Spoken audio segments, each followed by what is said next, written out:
Hey, welcome back again. All right, so I am. No, we're not late, but yes, we are late. All right, so Somebody, that'd be me. Okay, so title of the show tonight is what? I see dumb people. Yeah, Well, and it's actually just dumb people, but that's you're looking at number one right here. All right, so give me a second. Let's do something because we've got twos, and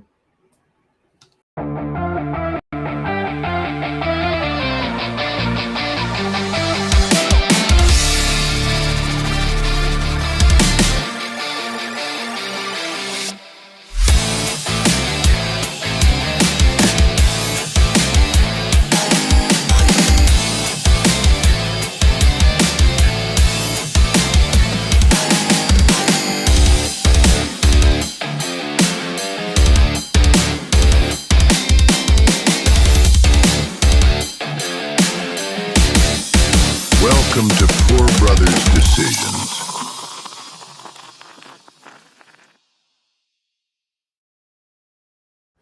hey, welcome back, people.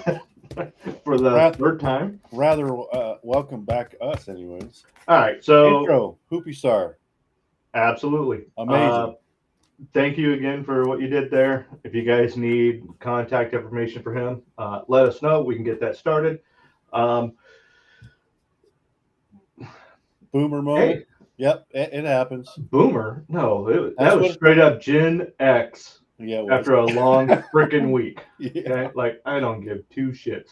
But no, no, we started the show just like normal. Went through a bunch of stuff, and then We all got of a a sudden message. I got a message, and at the same time I got the message, I happened to look up in the upper right hand corner and went, "Well, son of a damn, I didn't hit the go live button.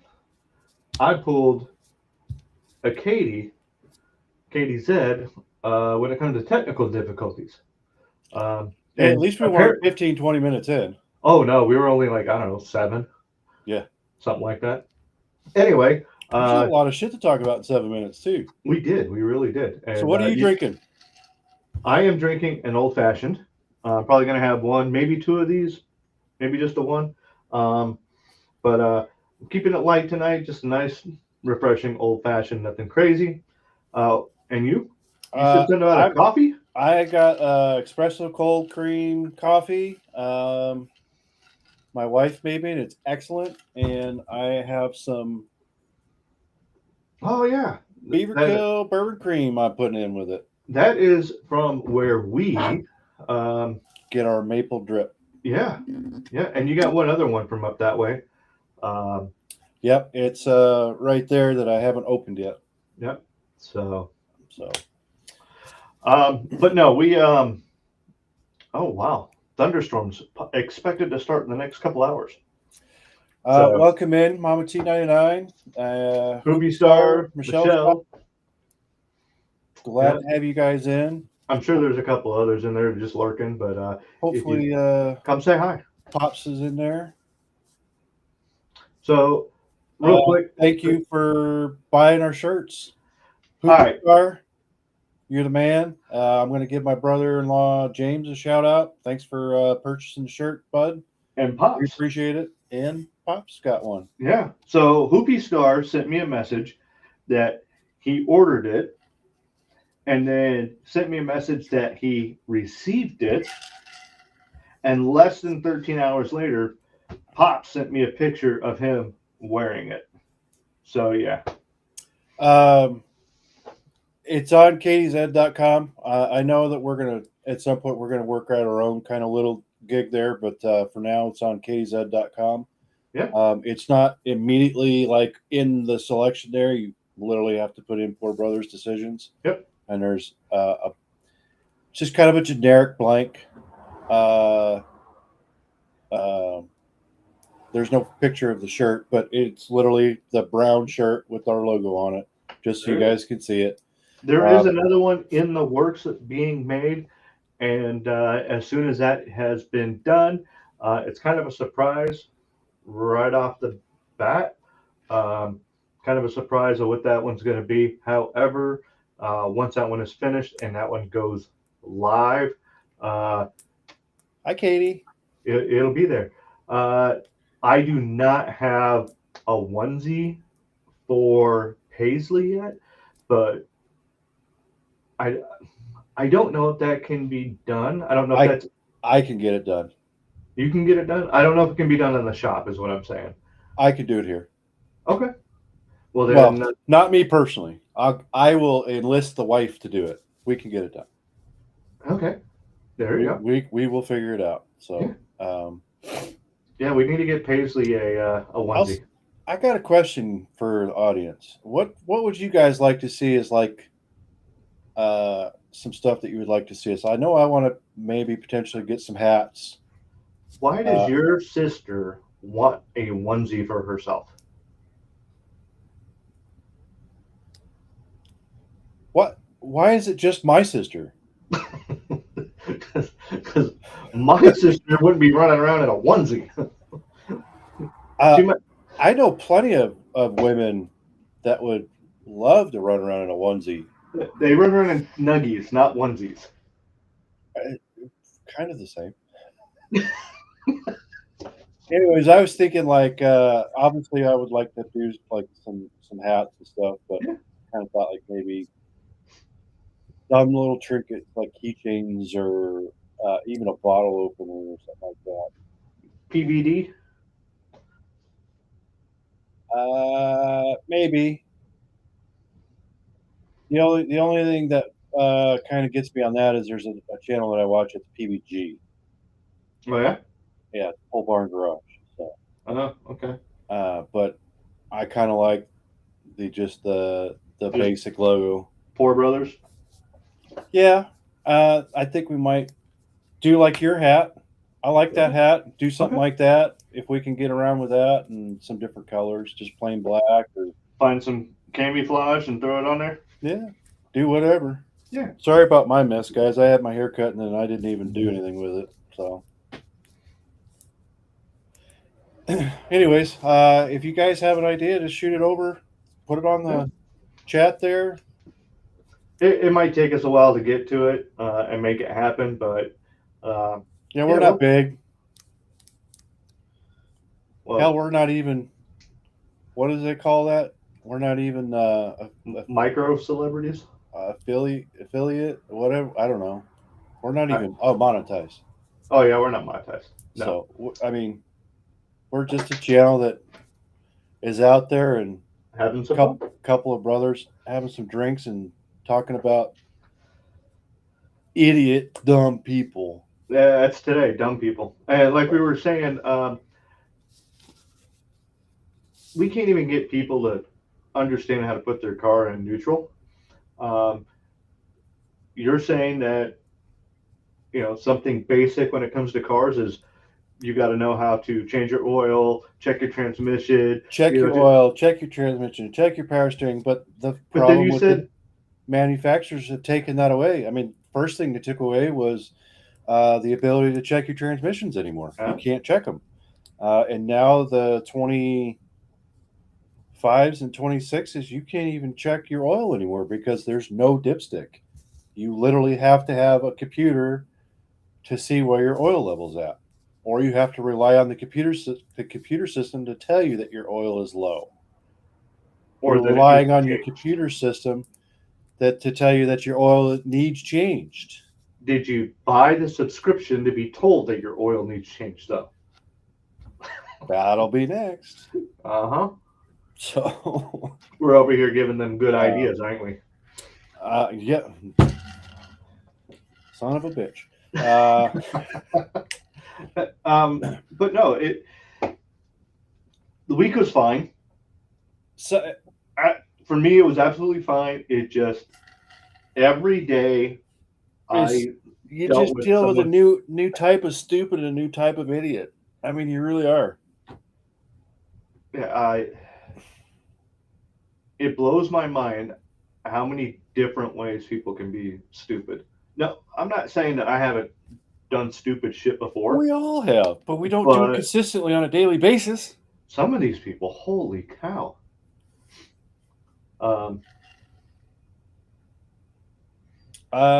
Not that I have seen yet.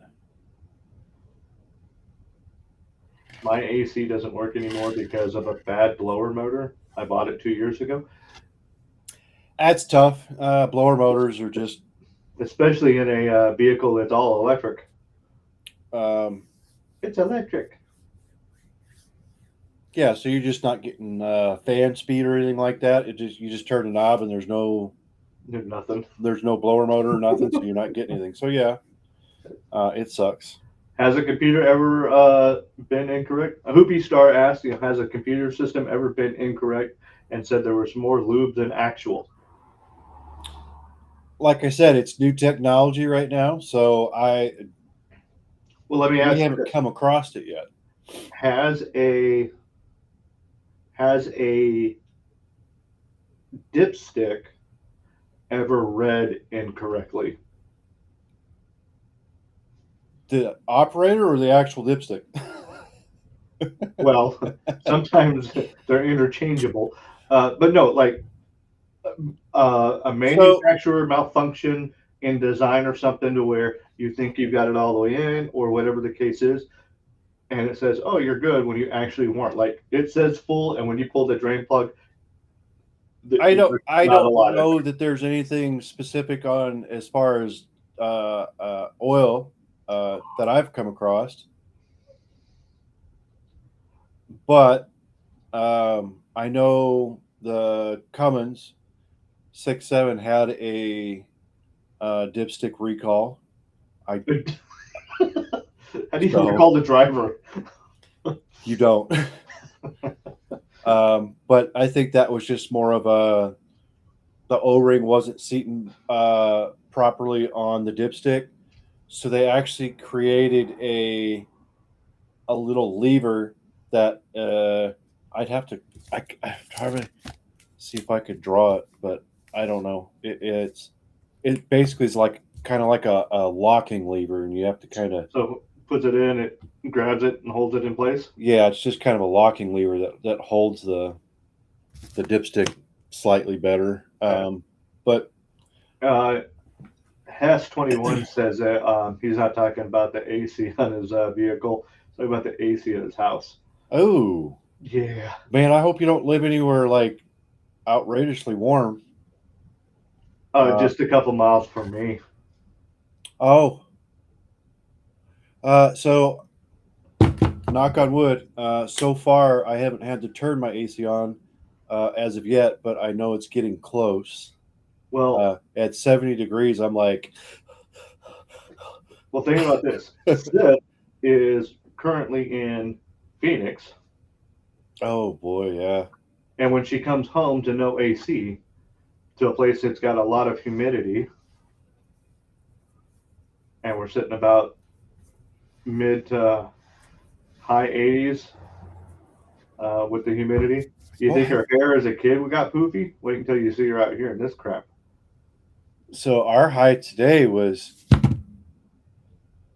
81, which I don't think in our little house here, I don't think we've seen that. I think we were probably pretty close to that, but Yeah.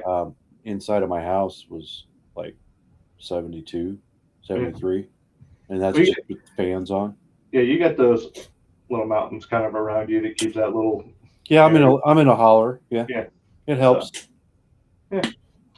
So, but no, people not understanding how to put a vehicle into neutral. Some People cars are tricky though. You can.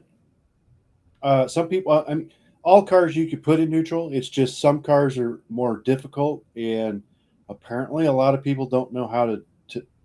They can Google their symptoms, but they can't Google anything about their car, which is kind of crazy. So I actually have to go through and figure out how all of these cars go into neutral so that I can make sure that everything is running smoothly. I don't own any of them. I don't own a variety of Teslas. I don't own a variety of different Jaguars with the new fandangled, auto stop, auto holds, auto parks, all that other stuff in it, which affects the vehicle getting into neutral to begin with. And some of them, you have to be a savant when it comes to pushing the little button and doing the half little pull in order for it to drop into neutral. Otherwise, you're going from park straight to drive, and then when you push a little up, it's going reverse, and then it goes to park, and then it's like, no, dude. Yeah. And when you get flustered, Well, and then on top of all of that, you open the door, and what does it do? Immediately goes into park oh yeah, yep. because it doesn't So- want the car to roll away and run you over. So here's a funny thing is situation where we're trying to get the vehicle into neutral, okay? And in doing that, their driver's side window does not go up and down. That motor went out. They had to go get it. So the only way that they could talk to me was to open the door. And just like you said, it automatically threw it into Yep. park. And I went, every time you open the door, it throws it into park. You got to stop opening the door. And they finally said, I have to open the door to talk to you unless you're on the passenger side.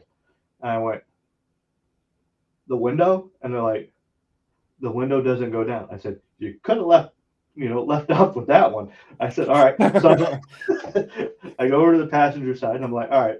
And I'm talking them through it. And they're like, okay, cool, boom, boom. Got the neutral fairly quickly. But it was one of those like, what is going on here? And just a headache. It's like, why get a car? What's up, Roger? How you been, bud? Why Good to why see you get here? why get a car that you don't know how to get it into the basic functions? And at first I'm like, I think it's the dealer's fault. The people that are selling the car, they should show people how to use it, but the people at the damn dealership don't know how to do it. It's so hard to keep up with every single piece of technology they come out. On one hand, you should blame the salesman slash dealership for that Yeah. situation, The salesman, the person, whoever hands you the keys. but they're also only there to help you with the main things: lights, getting it into gear, getting it out of gear, how to work your radio, how to do this. They have an owner's manual for a reason, people. Hold it. Didn't you say something about the owner's manual?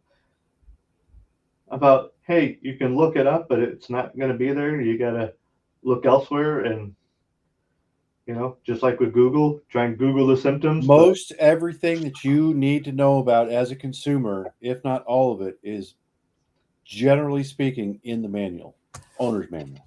Well, How I to get never- it into neutral will also be in the manual. I would like to. How to be get able to- into your car if your battery's dead.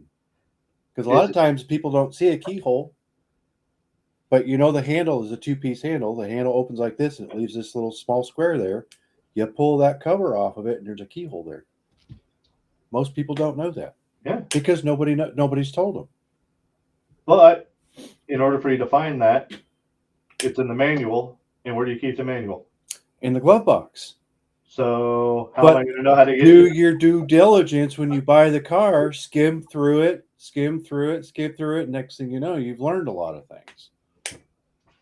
But also, Google can be your best friend because it'll have an online manual there, and or somebody in this godforsaken country has gone through exactly what you've gone through. Oh yeah. There will be something somewhere for you to figure out. If I got to fix something on the Jeep, I know the Jeep is old enough that someone has put it on YouTube. Oh yeah, for sure. Some poor guy like me who knows nothing about anything. Yeah, you goes- got to give yourself some credit. You know a little more than you think you do. He goes, all right, I went through all this trouble and I don't want someone else to go through the same thing. So I'm going to do this. I'm going to film myself. And I like going after the guys that have the shaky camera and they're like, I'm sorry for shaking. I'm new at doing this, but man, I really hope this helps someone else out because I didn't know how to do this. And they're going for it. I'm like, thanks, man. I appreciate it. I'll leave a comment and they're going, I really appreciate it. I know this shit's 40 years old, but I really greatly appreciate it. I know this video, you made this back in 2012. and it's 2025 right now. Thank you. I appreciate it. Yeah, and sometimes that's all it needs is just to be recirculated. So 'cause, Absolutely.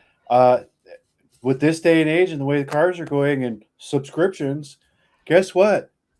That older stuff's going to come back around because people aren't going to want to get rid of their Oh yeah. older stuff. They're going to want Yep. to keep it because you don't need subscriptions for that older shit. No. They all still have dipsticks, Yeah. transmission, and oil. And the guy behind the driver's seat. That's going to happen no matter what year it is. So, but yeah, like I said, just dealing with dumb people.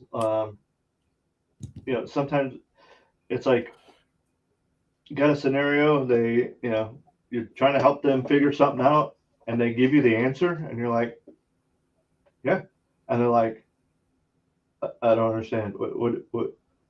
You just told me the answer. I'm agreeing with what you just said. They're like, but I need to know this. I go, you just said it. This. That's not what I said. You literally just said this. You gave me the answer, and it was absolutely correct. Well, I don't like that, but that's the answer. Yeah. 2 plus 2 is 4. Yeah, absolutely it is. Absolutely it is. Yeah, my mind's been kind of a wreck this week having to deal with stupidity. And man, I don't know.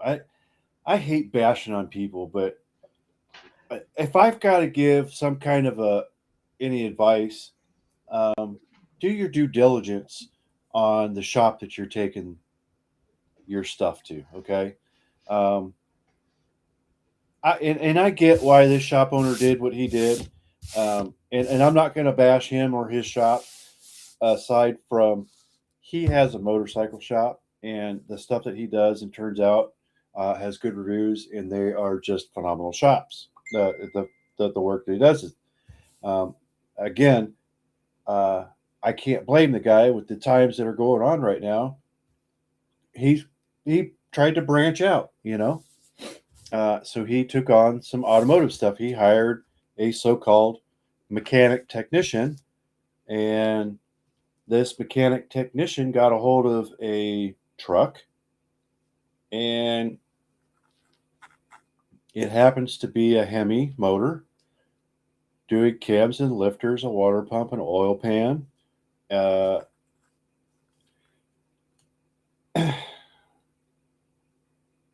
He got it all back together, Lord knows how, and got nothing.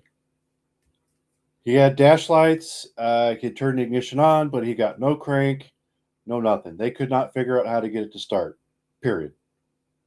And I guess apparently they had it for a while, and then finally they just gave up and sent it to the shop here or whatever.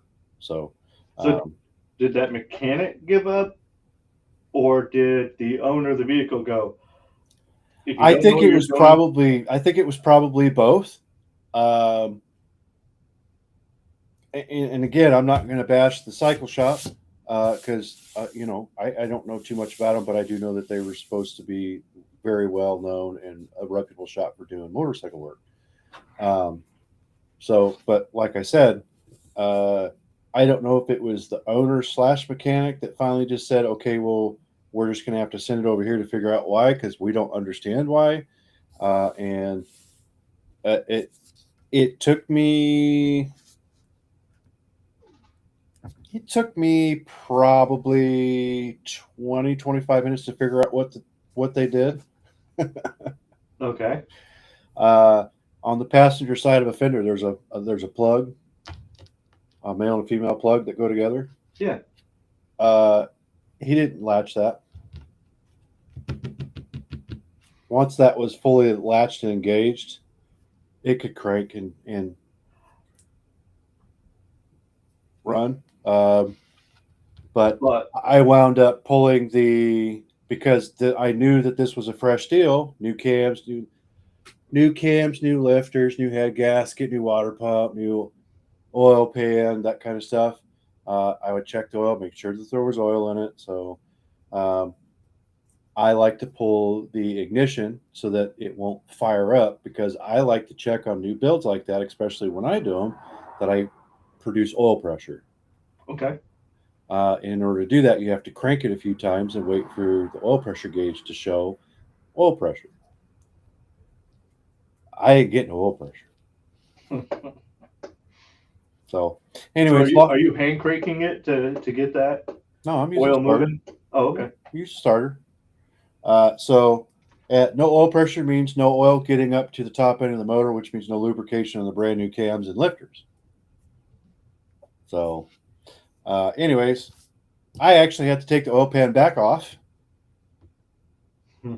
which is not an easy feat in itself. But I got the oil pan back off and found that the pickup tube that picks up the oil and then distributes it to the rest of the motor Right. was not installed properly. So that's probably a good thing you had to take that apart. Well, that was the reason why I was getting no oil pressure. So Well, I had no choice. There you So go. basically, I had to go through everything that this guy did. End result is once I finally got oil pressure and I started it up, I had to shut it back down because after a couple of minutes of it running, the lifters didn't pump back up. So then I had to take the whole motor back apart. Go ahead.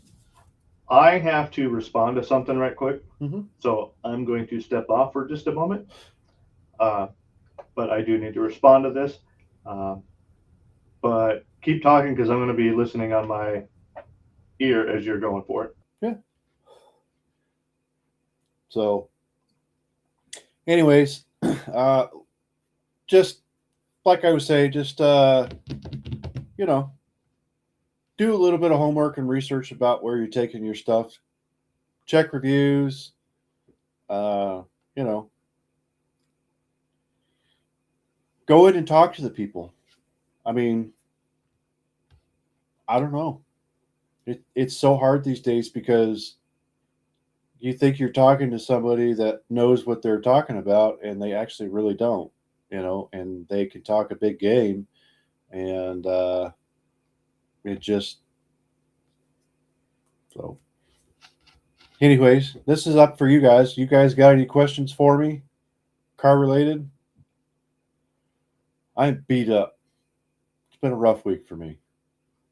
It's hell on the body, but you got to do what you got to do.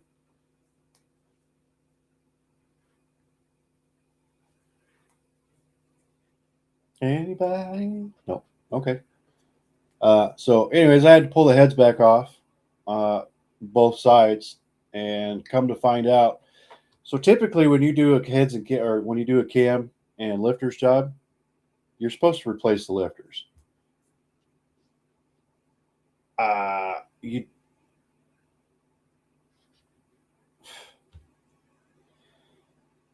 It's kind of disappointing when you go through and you see bolts that are not where they're supposed to be. And then when you tear a pretty severe engine job down like that and find out that one side, the lifters were not replaced, and then you go to the other side because now you have to question everything. Did they even do the job on the other side?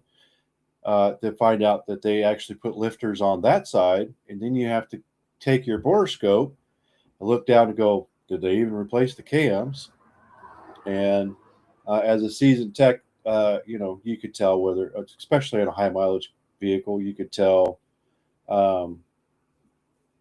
whether or not they've got new cams in them, because over the lifespan of the vehicle, the iron metal and oil running over it tends to darken that metal up to like a darkish brown, chocolate kind of a color. And these were really bright colors. So bright, fancy, shiny new metal. But anyways, I had to go through all that. I am not certified in EVs, Hess. And I'm going to be honest with you, straight up, I don't know that I want to be certified to do anything EVs. Our shop is pretty small.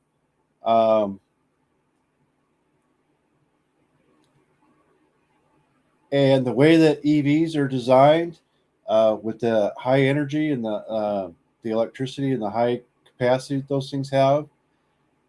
I mean, you literally have to have it coned off, and you have to wear protective gear and shields and gloves, and then on top of that, you got to have somebody on the other side with a hook pole. That way, in case me or another person, if they happen to get zapped, the other guy with the hook pole can pull you right back out, so you don't hopefully die. I'm not. It's not that I'm scared of doing the EV work. I don't. I have a hard time with trusting people. Um, there's too much of this going on these days with people, and they've got earbuds in, and they're talking to their wives or their girlfriends, and I don't. I got enough to deal with than have to deal with some jackass on the other end of a hook pole trying to pull me off because he's. I just. I don't. I just don't have any interest in EV stuff. I never have. I think it's kind of neat. It's insta power and whatever, but I don't know. I'm just an old gear gas head, so a diesel head, you know. Yeah, but getting one of those little electric cars and going down a drag strip. Instant, just. But you know, they've got cars out there now that are.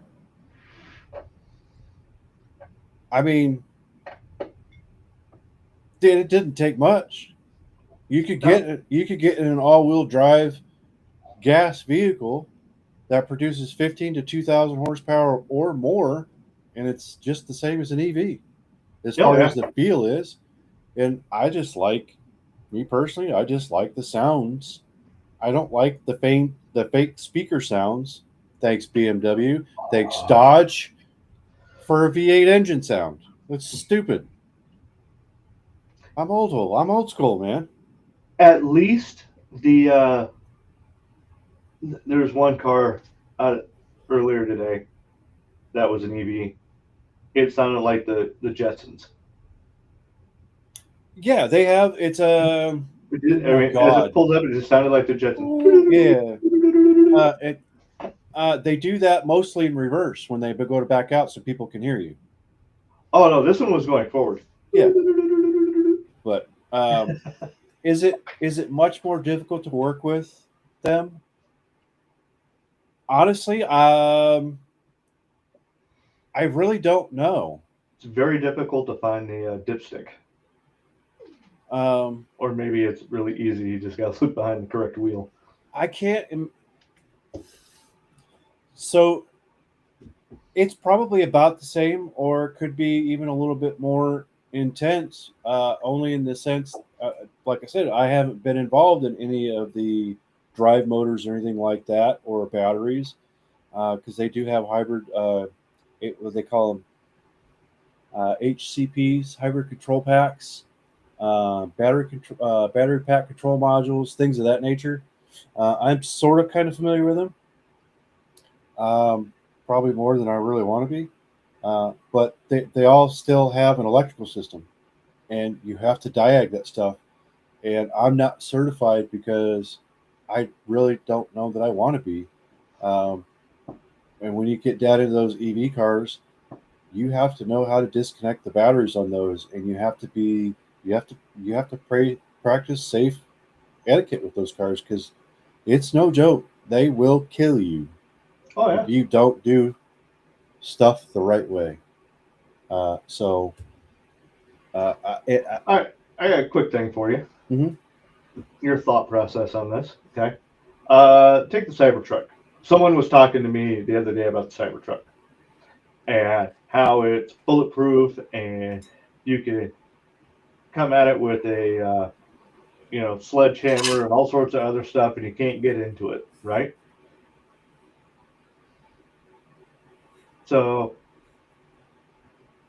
if you can't get into the vehicle, something catastrophic happens, okay, and the battery decides it's going to go up, and you're in the vehicle and you can't get out, and the fire department happens to be right there and they can't get into it. There's only so much that they're going to be able to do to try and get you out before they have to get away from it, because those batteries, when they go up, are catastrophic. So what do you in your opinion, feel should EVs be these bulletproof monsters, or should it be something more How do they get it? I don't think whether it's gas or EV is any different than anything. Okay, because you've got Humvees and you've got limousines and you've got all these other cars that are bulletproof like that. What do you do with those? It's the Well, same scenario. but they're not going up in that catastrophic battery fire that lithium. Okay, Yeah, and, and I they have get that. they have a better chance of staying there longer Sure. in order to help get you out. And yeah, it's very difficult to get people out of those cars. So, my opinion is if you want to be in a coffin, go for it. Because as far as I'm concerned, that's what it is. It's a goddamn coffin. Yeah. I guess at some point somebody's going to have to come out with a way to get into them.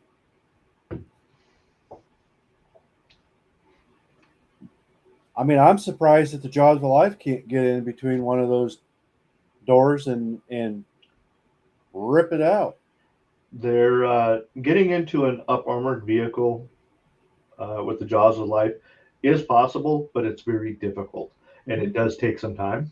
Yeah, they're gonna have to get really creative on being able to get into any kind of a door gap or anything that's been created, and it's gonna have to be a really strong pair of Jaws of Life, and or it's gonna have to be a really crazy good saw. Yeah. Well, so, I know Pop says that the Jaws of Life don't care. no, it's hydraulic. I mean, literally, if you could get them in and they'll sit and bite, them some bitches don't care. And that's they the really problem, don't. because you have to get it to bite first. Yeah. And that's where the issue comes in at is some of them are built in such a way to get that initial bite. The Jaws of Life just aren't. So, like I said, Yeah. they're just going to have to. And we have smart people out there. I mean, look at what we have these days. So it's just going we're to sending take people somebody. to the moon. Yeah, it's just going to take somebody that's going to have, no time on, Yeah. they're just going to have time on their hands to be able to go in there and do that. So, Cool. Well, yeah, pretty much any EV car is going to be easy to get into aside from the Tesla, because Tesla purposely built the Cybertruck to be a stout, hard to get into. Just don't throw a baseball at it. So, but All right. I'm sure they designed the design flaw in that has been fixed, obviously, but They used the wrong glass. All right. This day in history. There's actually a couple of interesting things that happened on this day in the past. You ready for this? let me answer Mama T99 real quick on the dipstick thing. What's that? Well, she says that the Teslas don't have dipsticks, but they have oil filters in them.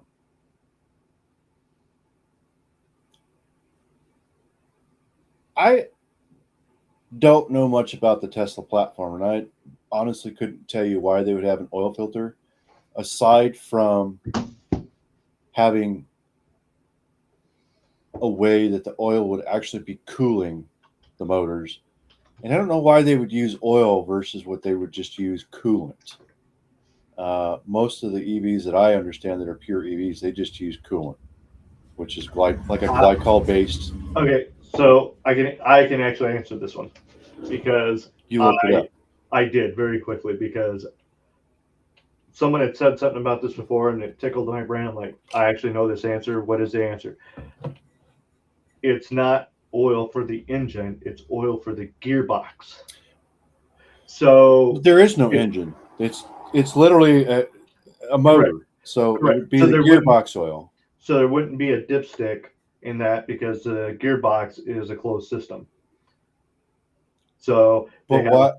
they have a filter Hmm. so that they can at that point, they can change the filter out and then do that. But there's no need to actually check if there's adequate enough oil in it. It's just we're changing the oil in the gearbox. Which again, you couldn't check anyways because they Right. don't want you to. So, Yep. But yeah, no, that I can understand that there be same thing with the transmission. I got the pan filter, and then some of them, once you pull the pan and the filter out that way, there's actually a screw-in filter in them. Oh, no kidding. Yeah. Good Lord. But yeah, that makes sense. I knew it wasn't like engine related because they don't have Right. engines. They just have motors at all four wheels, or they just have a set of motors in the back, whatever. But Those little gearboxes. All right.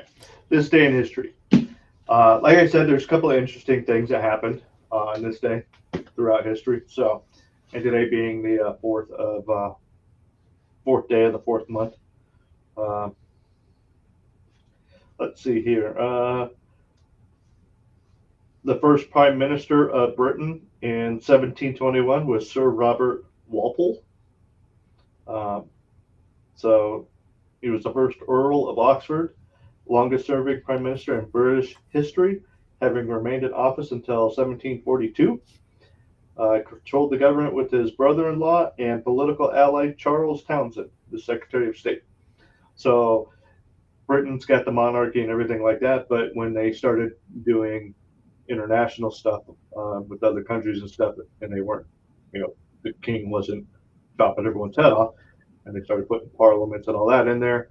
They had a prime minister, and that's kind of someone that went and talked to the other people, so the king didn't have to go face to face with everybody.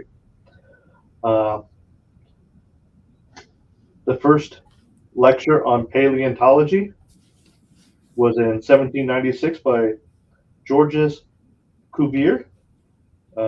He presented an analysis of fossils of woolly mammoths along with the skeletal remains of African and Indian elephants, showing the difference between them and his little hypothesis of what was going on. 1841, President William Henry Harrison dies in office. He was the 9th president of the United States and died of pneumonia after only a month in office. So he's in office for 1 month, gets pneumonia, which he got pneumonia from the inauguration. So when he was doing the whole swearing in Washington, D.C., it was a really cold winter, and he got sick, and a month later died from it. ouch. Yeah. Jesus. Yeah. His death prompted a minor crisis because at that time, the Constitution was ambiguous as to whether the vice president should become the acting president or not. Martin Van Buren, Harrison's vice president, took the oath of office and was confirmed by Congress as president for the remainder of Harris's term.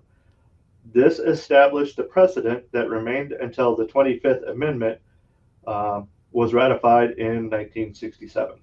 So prior to that event happening, no one really thought about, well, what happens if the president dies? Who takes over? And like, we didn't think that far. So Right. It's like, come on, guys. People die all the time. Let's see. The first female mayor in the United States was in 1887. So took over 100 years to have a female mayor. Wow. Her name was Susanna Salter, and she was a mayor in Argonia, Kansas. Yeah. Wow. Um, Argonia, huh? yeah, she was a mayor for 1 year. Her name had been placed on the ballot by a group of men attempting to humiliate women and intimidate them from running for office. Well, that worked for you, bud. Well, she became the mayor and laughed at them. We need to bring it back to those days, just off kilter there. Yeah. Keep these effing politicians down to 4 years and then cut all their bennies and bring them back to civilization. I Regular effing people. agree 100% that there should be term limits on every political office. wrong hand. 4 years, people. 4 years. That's all that you should be able to run. And you during that time, you get your state, you get your state health and benefits and all your stuff. But after your 4 years, you're cut off. You're just like the rest of us. You should be like the rest of us. I think Not get that garbage for the rest of your life. Don't make it a career. It's not a goddamn career. I think that 4 years. That's my personal opinion. I think 4 years is just a little light. I think it should be between 8 and 12 years at the most, because sometimes you get people in there that can actually do some really good, but they can't do it in 4 year period. Okay. They need to have the time to work at it and to do it. And then you have other people that can get in there and really screw some stuff up in 20 or 30 years that they've been in there. When you limit them to 8 to 12 years, they can only screw up so much before they get moved out of the way. I don't necessarily agree with that, because at 8 years, I feel like that's become kind of a career. I think 4 years should be the limit. If you get reelected, okay, so maybe you run it like you do the presidency. Okay. If you can get reelected, then you could go for your second 4 year term. Right. And that's what I'm saying. Or maybe you get your 4 year term, and if you get reelected, well, now your reelection term is only for 2 years. You have 6 years to make yourself. So I don't know. Like I said, I think it becomes too much of a career path for people to do that. I think that, again, with the reelection, getting reelected by the people, capping it off at 8 to 12 years is right where we need to be at in order for people to make actual meaningful changes that sometimes take a little bit longer than the initial 4 years. And I get it. So I get it for sure. Yeah. But I definitely don't agree with 12, period.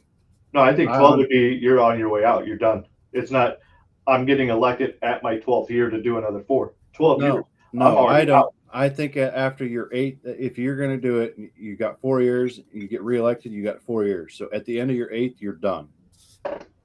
It could be that way. I'm good with that. That would be my max, because like I said, I think it becomes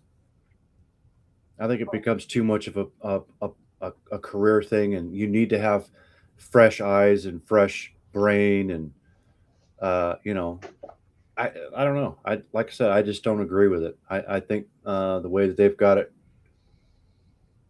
set up now, that you just and then here's the other thing: if you're a politician, I think after you do your 8 year term, you're done. You don't get to go into anything else. Go back being a normal human being. Get a real job. Well, Well, because you get too many of these. Well, they're senators, and they become mayors, and they do this and they do that, and they stay in the political system, and they keep their presence there. How do you get someone to the level of president without having them show their ability to be a mayor of a small town or be the governor of a town? Choose your career path wisely. How are you going to vote for someone to be president when you don't have a track record to actually know them by? And I'm playing devil's advocate on this. I see it. So without having the ability to go, hey, look, I can perform at a small level. I was a mayor for 4 years. Okay. I want to now be governor of a state. Okay. Which is a much bigger deal than being the mayor of a smaller town. Okay. Or I want to be mayor of a larger city within my state. And then I want to be governor of my state. And now that I've shown that I can be a successful mayor, successful governor, I want to go and do maybe the Senate or run for president. There's a stepping stone to it. Someone, hey, you're 35, you can go straight for president, and you have nothing to back it up with. Okay. How do you show that they can run and effectively work in some types of political circles because they're rich and they own a big ass business. I think that's the wrong thing sometimes. I think it's the right thing in other times. I agree. So I mean, I see that point, and I can understand that. I still feel like that's still a. I mean, I guess if that's what you want to do, then great. But your goal has to be, I want to be elected for a president. So if you spend your 4 to 8 years here, and your 4 to 8 years, 4 to 8 years as your governor, and then you go to the Senate and you do this and you do that. So now you know, You're technically a career politician, but you're being forced to move up the ranks. at what point do you call it quits though? Because you're gonna run through just so many of them, Yeah. and if you don't get elected as being a president, then what do you do? How do you progress from there? You just You're done. you just go back to your normal life, and then you just keep trying to be the Yeah, president. absolutely. I mean, you try and get on the ballot and get elected. So yeah, I mean, I get it, but Yeah. you're going to spend, you're basically going to be a career politician. But I guess as long as you're doing it in different fashions, as far as You're not working doing your way 30 up the chain. You're not doing 35 years as a state representative in Congress. So, I guess I can see that. like I said, I'm playing devil's advocate in that aspect of it. So can you basically make that like a career thing, as far as it's a job? People do. I want to be president. That's my job. But I have to go through these channels. It's like schooling, but you're doing it through. Yeah. And you're Big- not going to get elected big- every time you go. Right. You're going to go and you're going to try and you're going to fail. So you still got to go back to work. Yeah. Take Brandon Herrera off of out of Texas. Okay. Last time he ran, he lost.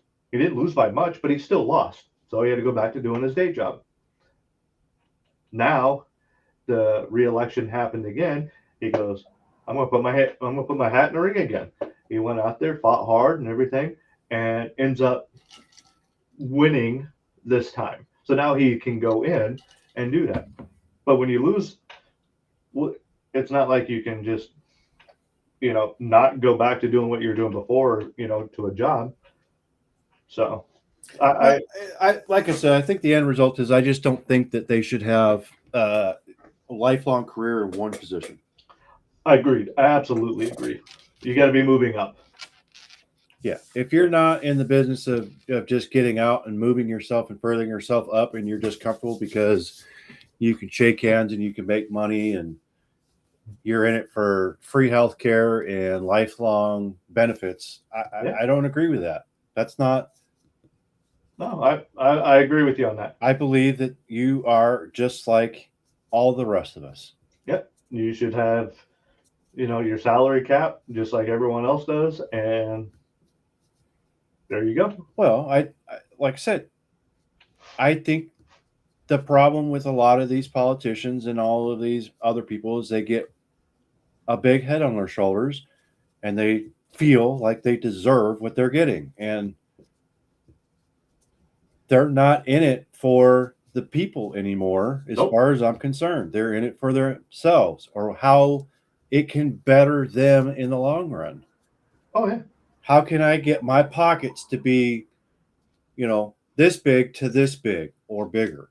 And I think it's a bunch of bullshit, and we're the ones getting stepped on. Oh, yeah. And it's not just us. I mean, look at our military. Our military guys aren't. They are putting themselves above the people they serve. Absolutely. And that's where the problem is. Mhm.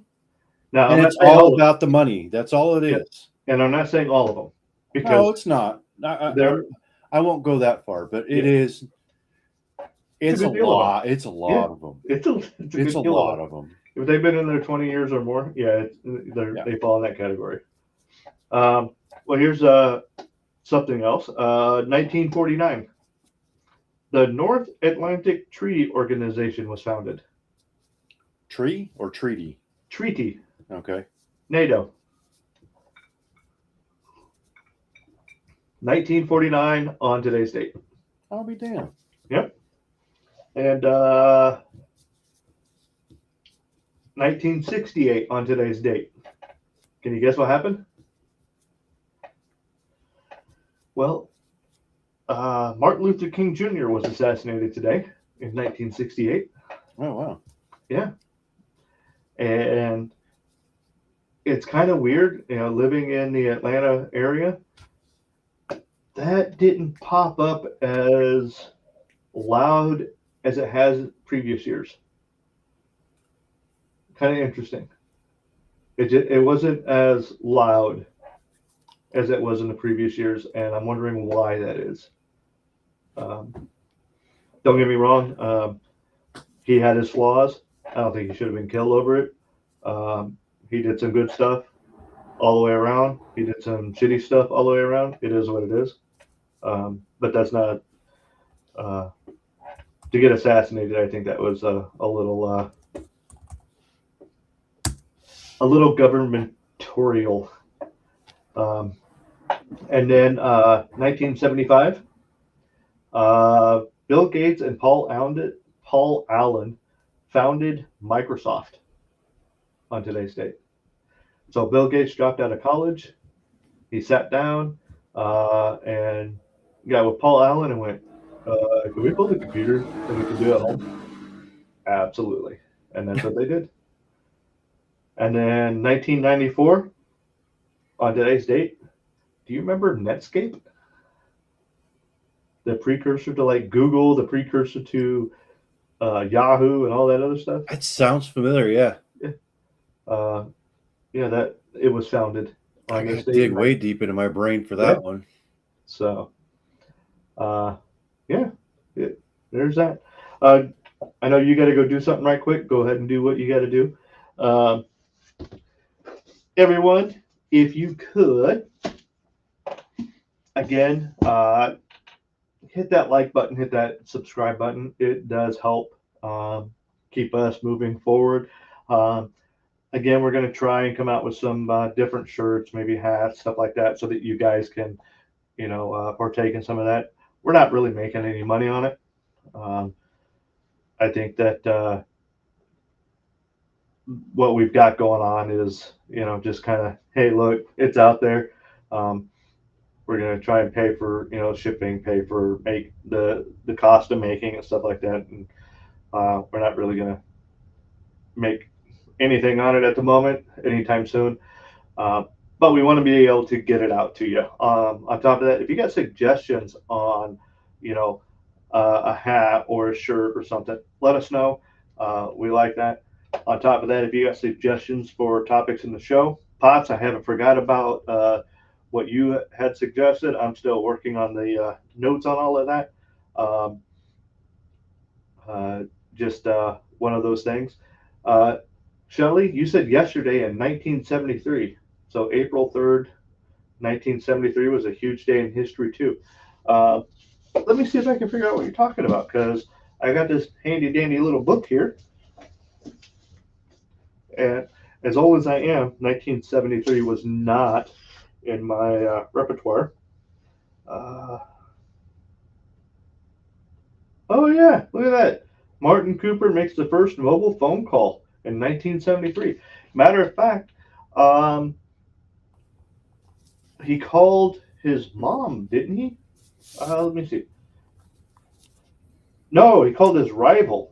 Cooper, an executive and researcher for Motorola, called his rival, Dr. Joel Engel of Bell Labs. And a mobile phone he used weighed about 2 pounds, took 10 hours to charge, and could be used for only 30 minutes. Yeah, I remember that. That little tidbit there. Do you know what the most useless thing in the world is? Yeah, dumb people. No, even worse than that. The very first phone. Because you gotta have two of them to talk to each other.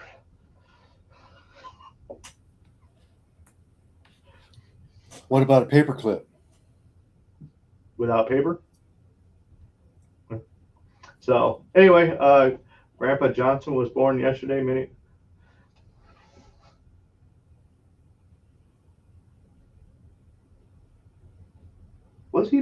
He was born on April 3rd. April 3rd, 32 or 34? 32, I think. I think Shelly's birthday was yesterday, wasn't it?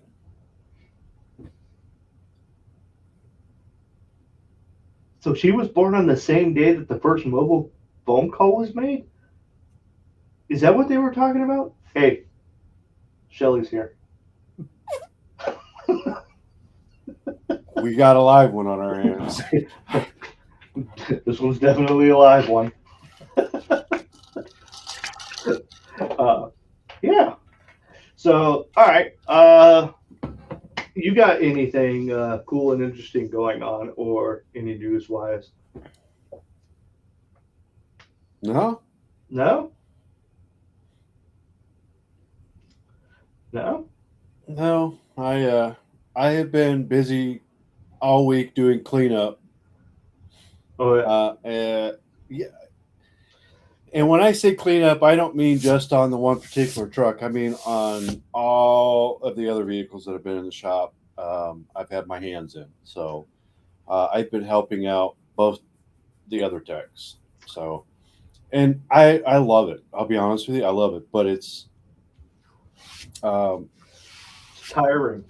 it is, but it's not. I mean, and it's like when I was talking to one of the other guys last night or the day before, or whatever. I am not the easiest person in a sense when I'm trying to, like, if you ask me something, Mhm. I have to remember that I'm an asshole. I'm a dick. Okay.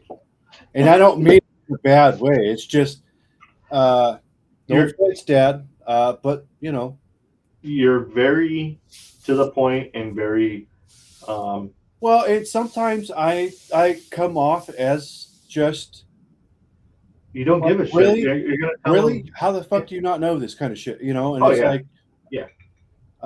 so, and I had to try and explain to him. It's like, hey, and he's right around my age, so, I don't take any offense to that. It's just how I was shown and how I was taught growing up, and there's nothing wrong with it. It's just how I was done, and it's just how I know to do it. It's not always that way, but on some things that I'm like, maybe you should know, or maybe it's just like, or maybe I'm just kind of because I'm like here and here and here and here, and I've got this going on in my head for the vehicle that I did 2 vehicles ago that I know is going to be coming back because we didn't have the parts or whatnot. I'm just, and then I get bombarded with this question, and I'm like, So I spaz the fuck out, and then I become an ass, and I have to just kind of reiterate to him like, hey, I'm not. It's not personal, and don't take it personal. It's just when your mind is as full as ours can get, especially with technology, and you know, so I was asked a very technical question with my job at a location that I don't necessarily work at, but the mechanics are basically the same location to location. So they asked me, and I went, well, there's a couple of different things to look for, and one of which would, air shocks, air cylinders. They can have a leak and you don't necessarily hear it. Okay. Um, it can be such a slight leak that it could, over time, it can cause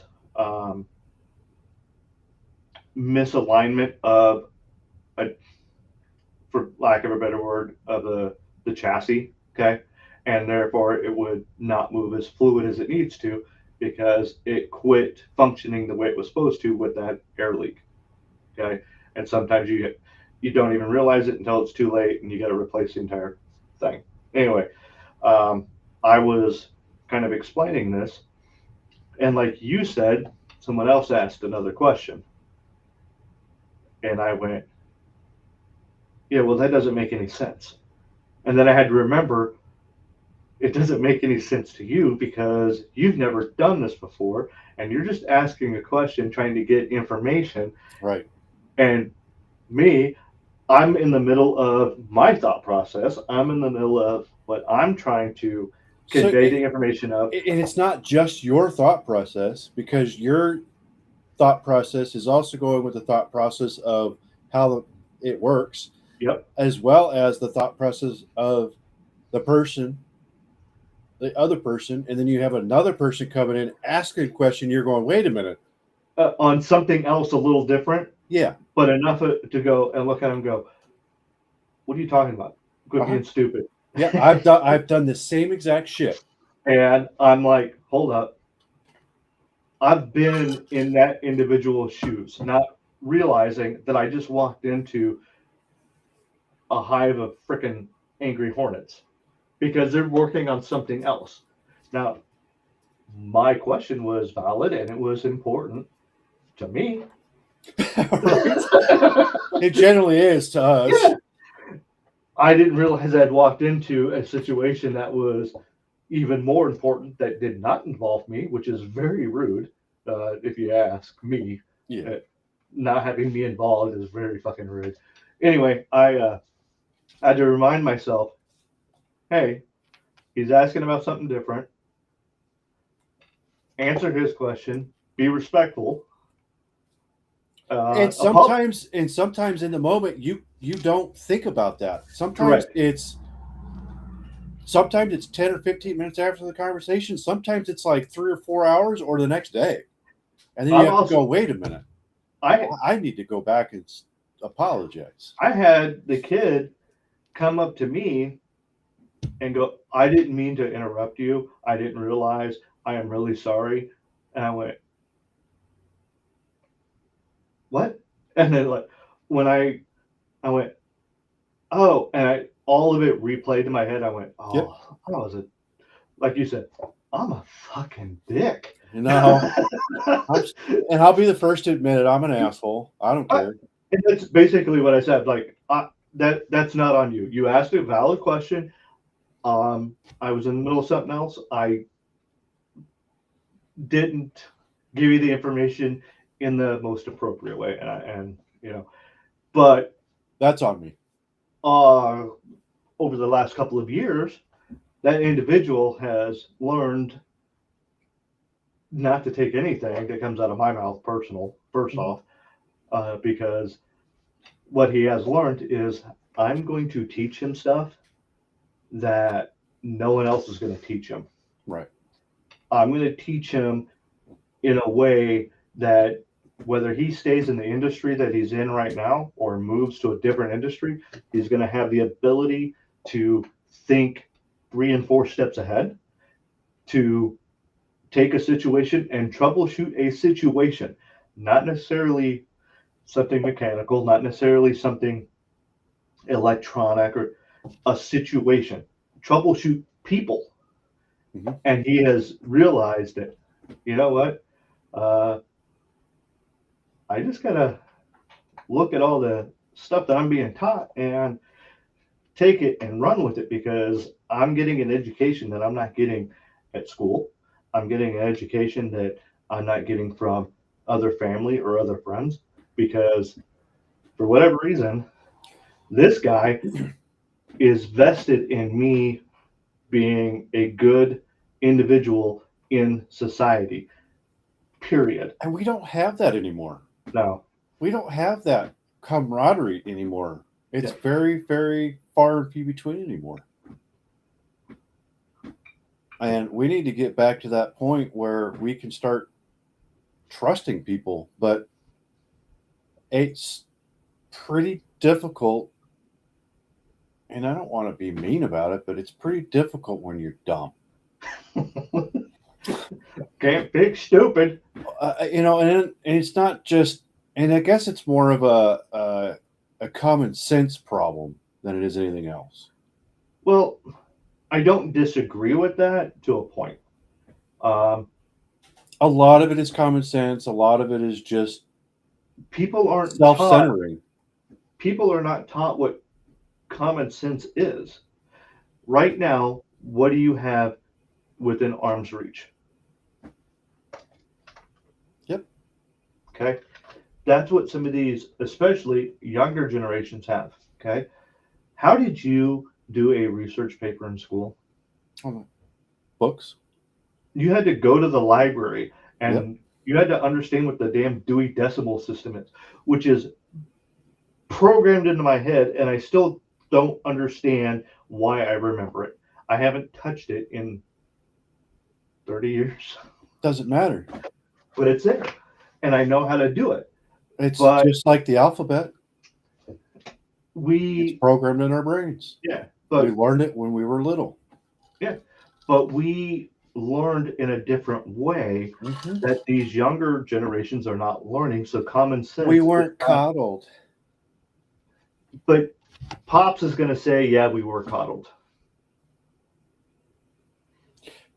And you're going to have Dad's dad that's going to say Dad was coddled. Okay. But it's a different type of coddling. Okay. With Do you really technology think Dad would say we were coddled? compared to with him, yeah. Sure. So yeah, I would say Dad would say that we were coddled. Just like Grandpa would say that Dad was coddled. You know what Yeah. it rolls downhill. You still need that form of beat your ass mentality, no matter what it is. Absolutely, but that's a different subject. Dad, our dad. Yep. I don't have kids, so I can't pass that on. You can. They're called nieces and nephews. Eh, We're just the fun ones. And they know that they upset us, they really screwed up. They know that if they upset Mom and Dad, everything's going to be okay. But they know that if they screw shit up with Unc, well, now they really know they screwed up. Like, Jazzy's always been more scared of Grandma. No shit. There's no one that I know that's not. Even Dad, he sleeps with two eyes open. Just ask him. listen, Grandma has reached up and slapped the shit out of me, and I had no idea it happened until I felt the pain. Until you woke up the next day. No, she's just that quick. You know what they say about Gen X, right? Why we look so young? Because we were knocked in the next week so many different times. I hadn't heard that one.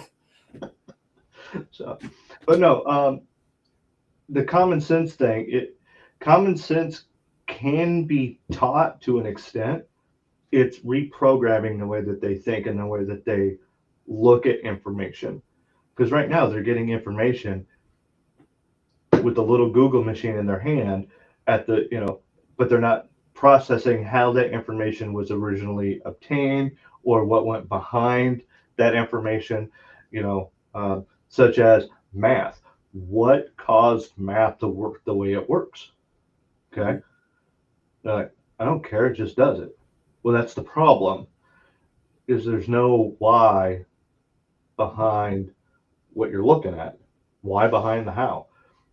We grew up asking what was the why behind the how. And sometimes asking why got a backhand, but we were eventually told what the why was. I was going to say, you were never sent to my house. But there again, I've never been in the vicinity other than the last 10 years you were in Arizona. So, but you were way older. So no, I never had that privilege. That was you.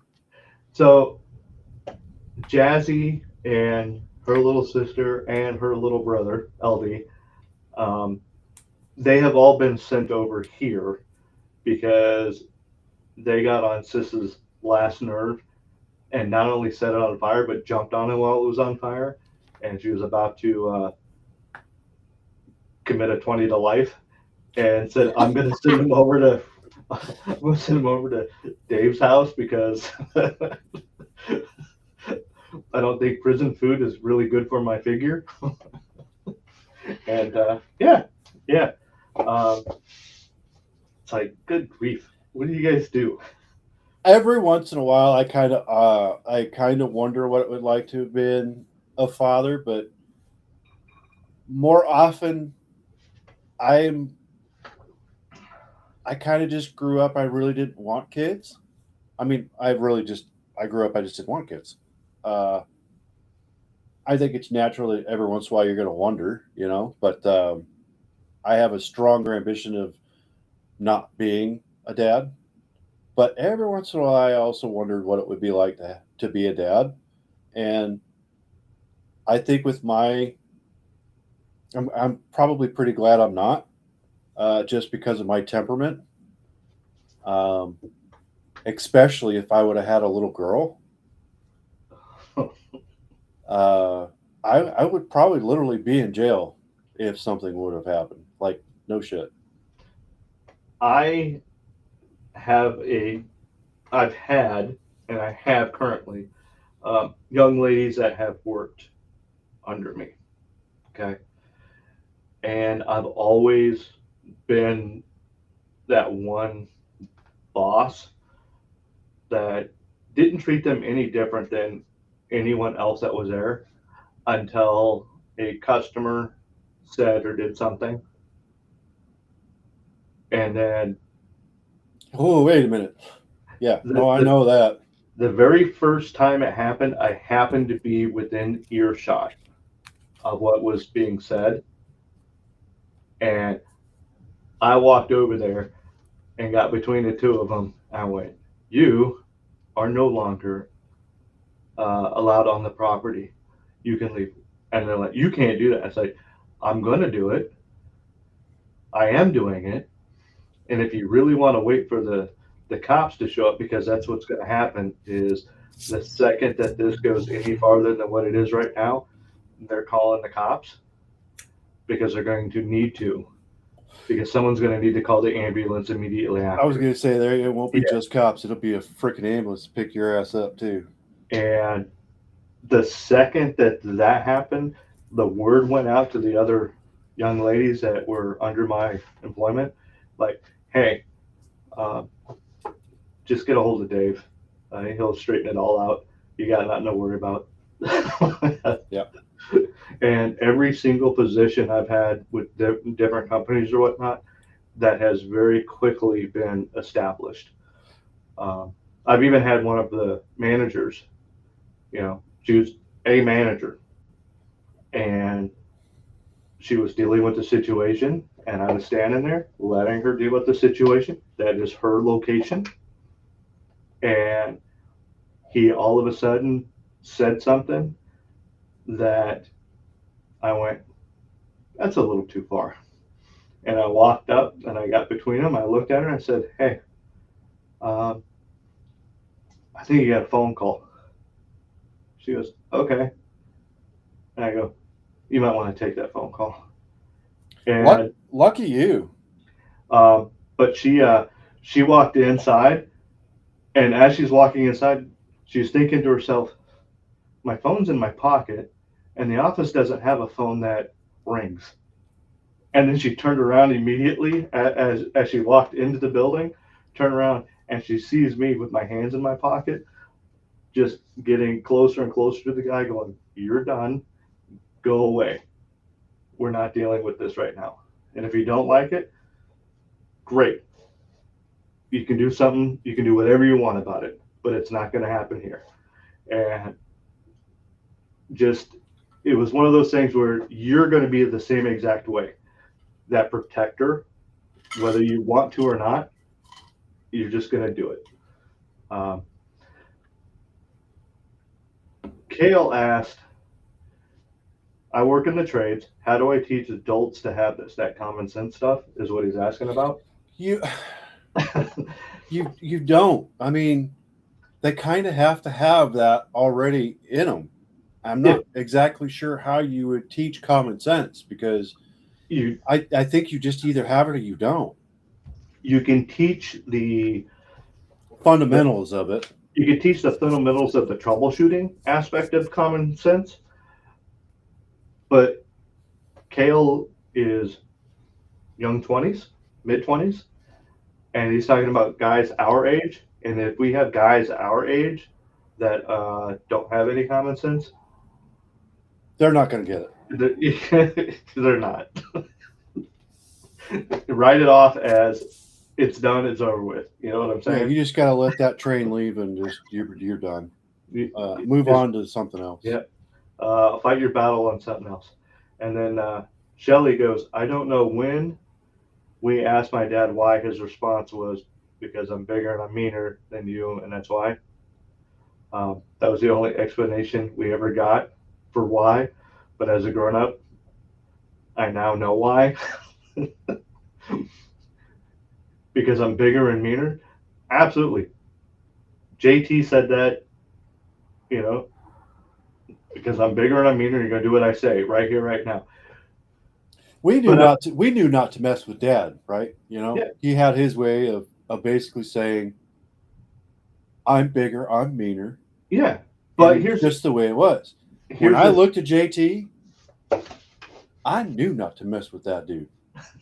Okay, and he didn't have to tell me shit. You just knew who you could. I guess it's just because we're men and we understand. I guess, but you just knew who you could fuck with and who you couldn't fuck with. JT was one of those guys. He was quiet. He was soft spoken. But I've seen that dude pick up tile, pick up carpet, pick up rolls of linoleum. Yeah.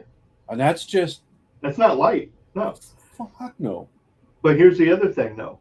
Okay, even though he says, because I told you to do it that way, just do it the way I told you to do it. If you paid attention, he was also showing you the why. He wasn't going to coddle you and explain to you exactly every little thing, but you had to pay attention. Okay. Dad's the same way. Okay. With a lot of stuff, especially in the moment, if you get him out of the moment, he'll take the time to explain the why behind it and give it to you in a way that is not only digestible, but highly, highly like, oh no shit, that the way you're explaining it makes it sound like it should have been common sense the entire time. Okay. Because he broke it down to that level, which is great. But sometimes in the moment, you don't have time to, okay, well, let me break it down to you. Okay. Right. Yeah, and you just it's more often than you think it is. Right. You could do it later, but in the moment, no.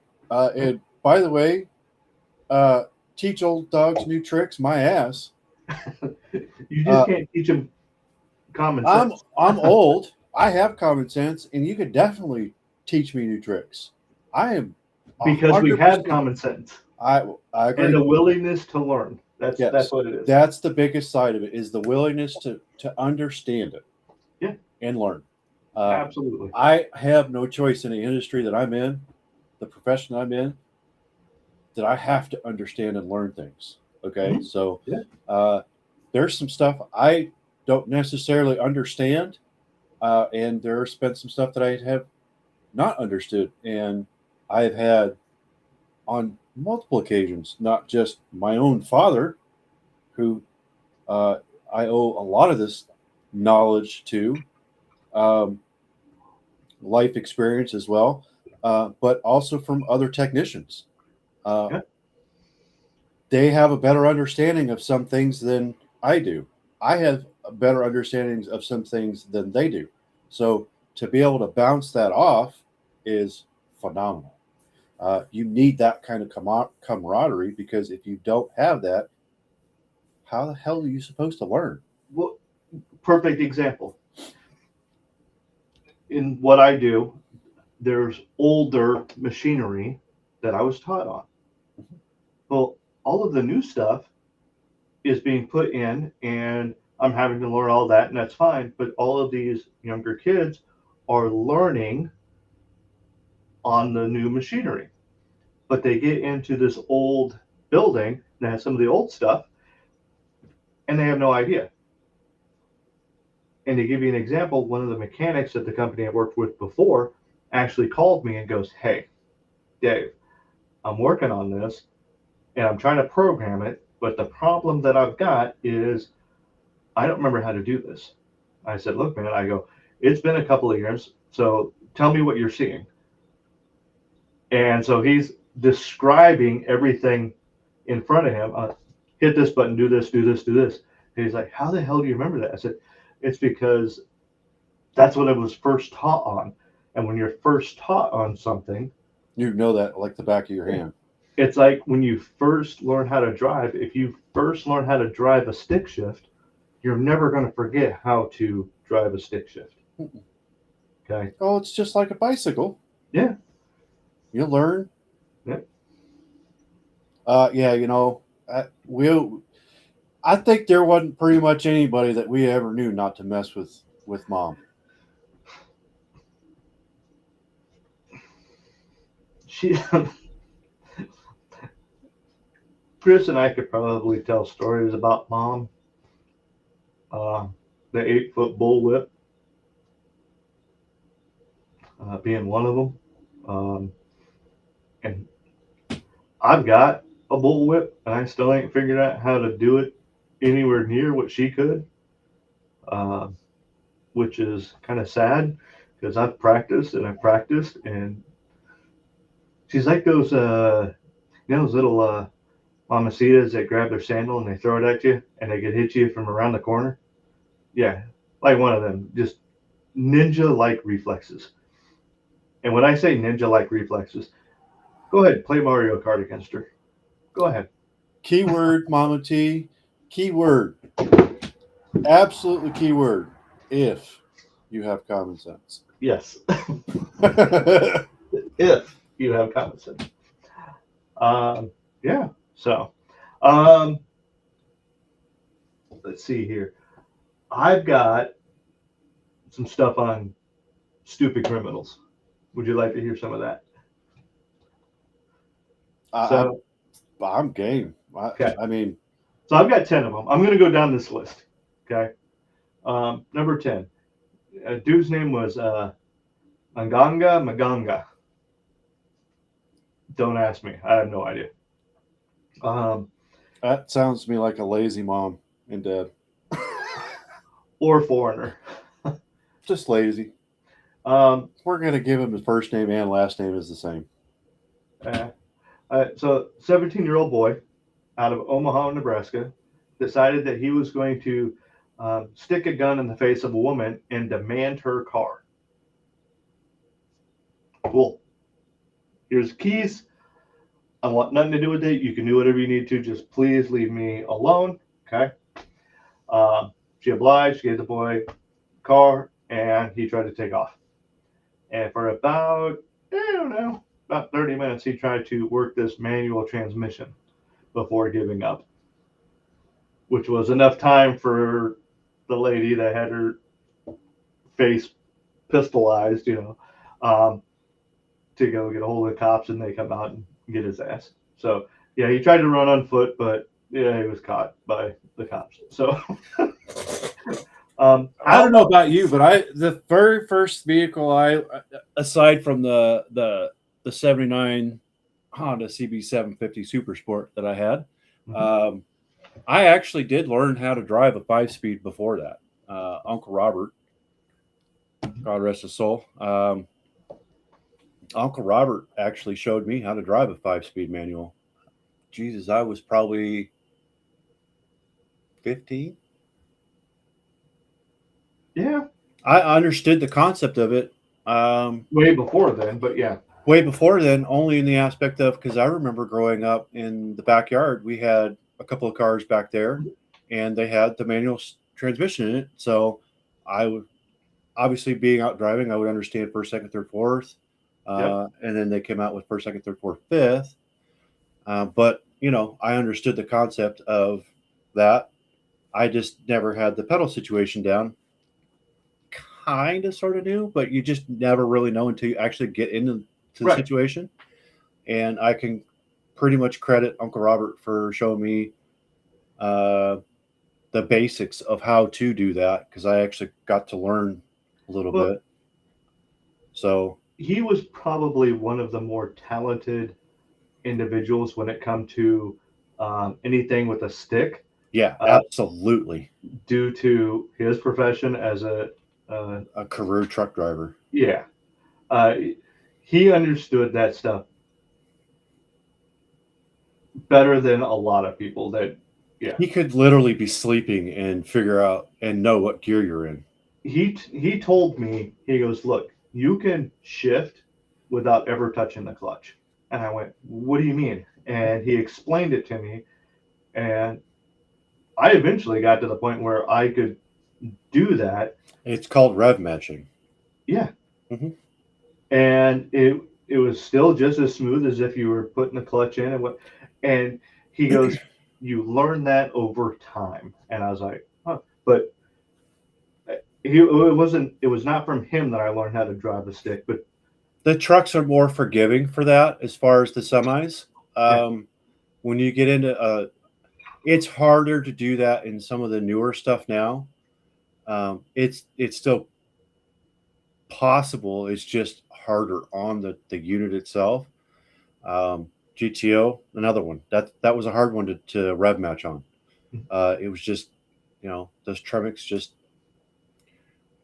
It's not that it can't be done. It's just a little bit rougher and harder on them. Yeah. But you can literally, aside from first gear, getting to start off, once you're out of first gear, you can go all the way up to fifth or sixth, and then bring it right all the way back down to first. Yeah. And you never have to touch the clutch. And I didn't understand that until he explained it to me. Yep. Which was weird because I was like, huh? Yep. It's they call it rev match, but rev match being RPM match. So, for people that may not understand, it's just where your tachometer motor RPMs are at. You have to find that sweet spot for downshifting and or upshifting. Yeah. So, All right, Derek Mosley. He was planning is hugely important when you're trying to pull off a crime. It's essential for the success of the act that every detail be well thought through in advance. If you're going to do something, you might want to think it through before just doing it. Especially if it's a crime, because if not, you're going to get caught fairly quickly. well, there is an advantage to that for sure, but then there's also a disadvantage to that. So, yeah. You what the hell do they call it? Premeditated. Exactly. Crime, passion, whatever. Yeah. Derek Mosley didn't place very high importance on planning anything, so he went to go and rob the gun store with a baseball bat. Sweet. The Way to go. guy behind the counter went, well, this is interesting. Why don't you just have a seat? So, yeah, dumb criminals. There's All some right. fucking common sense out the window. Yeah. Joey Miller and Matthew McNelly. These men were behind likely the worst and least thought out disguises in the history of crime.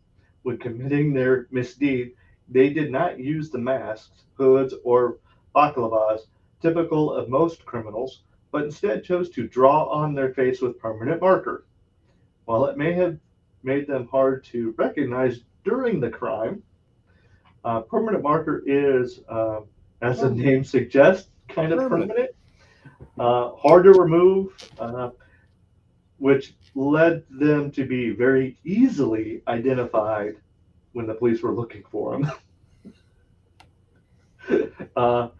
It actually gave them the nickname, the police did, Dumb and Dumber. Jesus. All right. Mark Smith used to break into homes because he got tired of working. He took it a little too far. Okay. So I get tired of working. I'm going to go home and I'm going to go take a nap. Or I'm going to have a good night's sleep. I'm going to go to bed early, right? This guy got tired of working and decided he was going to break into homes, but he was still tired. So he broke into a home and went, you know what? That's a real comfy bed. And he got woke up from his nap by the police going, hey, bud, what are you doing here? What are you doing, man? And they took his ass to jail. He got 18 months for it. Well, he's gonna get some good rest. Yeah. Well, I guess as good as you could get on a prison bed, anyways. Well, depends on if he was lighting the loafers or not, too, I guess. Klaus Schmidt, August of 1995. A man in Berlin decided to rob a bank with a handgun. This act kind of stood out like a standard bank robbery until the tellers asked, do you need a bag? And he turned around and replied, you're damn right this gun is real. It was at that point the tellers realized that he was deaf. So they just tripped the alarm because he couldn't hear it. And the cops came and picked him up. He later sued the bank and the tellers because they used his disability against him while he was committing the crime. And here's the problem. He probably effing won. This is Germany, so maybe not. If it was the U.S., he probably did, especially California.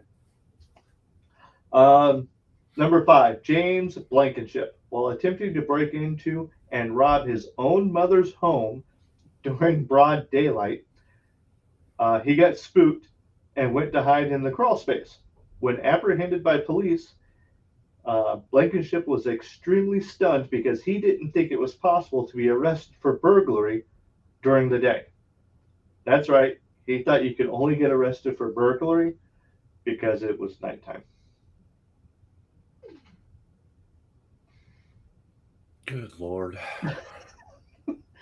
And these people vote. Number 4, Darren Kimpton. One of the keys to success when completing a burglary is to pick the right target. Okay. The best target is likely an empty house. Well, pretty much the worst possible target might be a house full of police officers.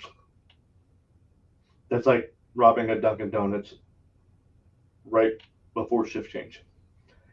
That's what he exactly did. He went to rob a house that was full of police officers.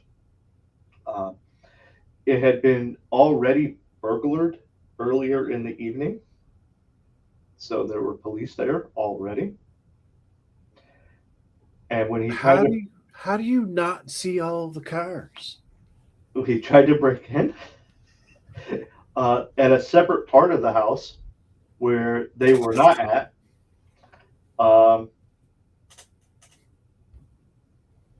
But as he was doing it, he ended up cutting himself and was bleeding, and he left.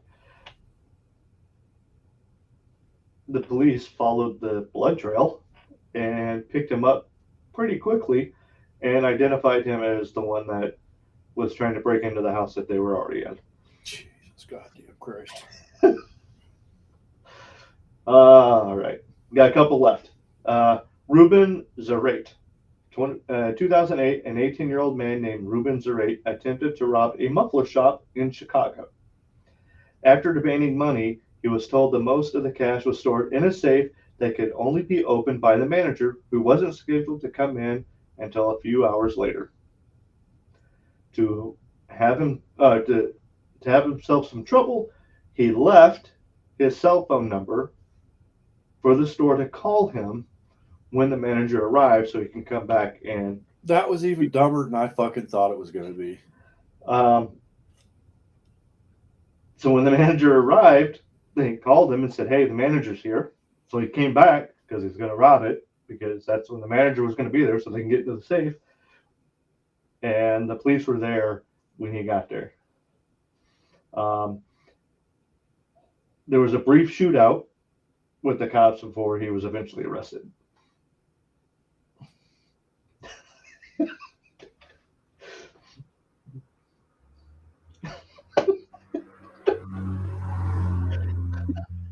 I'm going to leave you my phone number to give me a call so I can come back to rob you.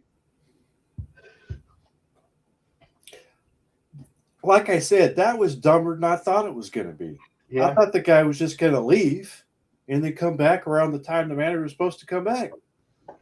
No, that's like, well, this one Nope. actually might be in here somewhere. Oh, okay. It might be in here. So I got two left. Albert Bailey, 2010. Bailey and an unnamed juvenile accomplice decided to rob a bank in Fairfield, Connecticut. But in an attempt to speed up the process of the crime, Bailey called the bank in advance to let them know they were coming to rob it and to please have the money ready so that he could go in and grab it and leave fairly quickly. His attempt was to give them enough time to put it all together for him. Okay. The bank obviously called the authorities, and when he arrived on site, they were pretty much immediately arrested without incident.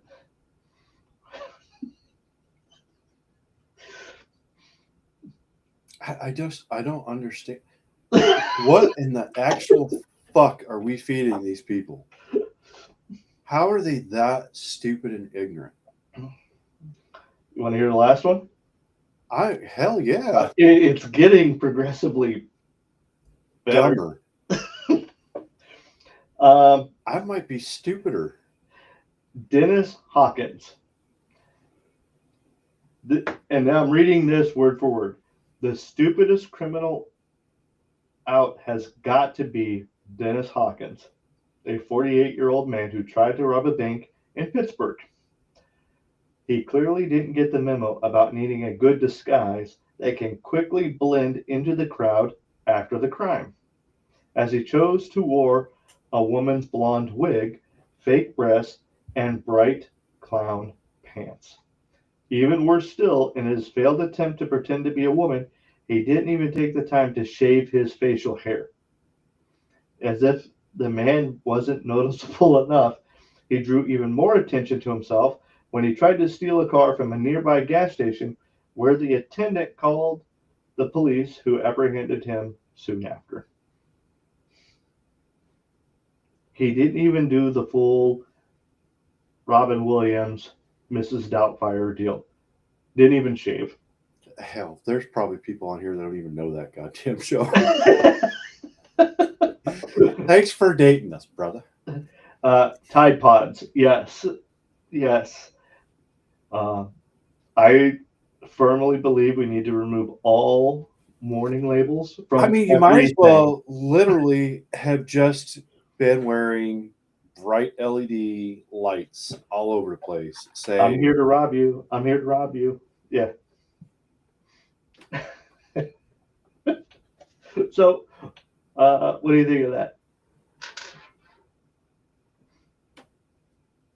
Dumb criminals? Yeah. Reminds me of the dude who tried to rob the maybe it's B of an A in Ackworth before it even opened, and only found contractors. Oh, yeah. Wow. Yeah. Bank's not even open. They're still trying to finish building it, dumbass. Yep. I got a video here of I'll be right back. what? Yeah. Okay. All right. So this video here that I'm going to show everyone, it's a mother in Deerfield, Illinois, revealed that school officials forced young girls to change in their gym clothes in front of a trans-identified male student. Teachers reportedly monitored the girls so that none left the room in protest. This is where just the stupidity of the people that we are around day in and day out is blowing my mind.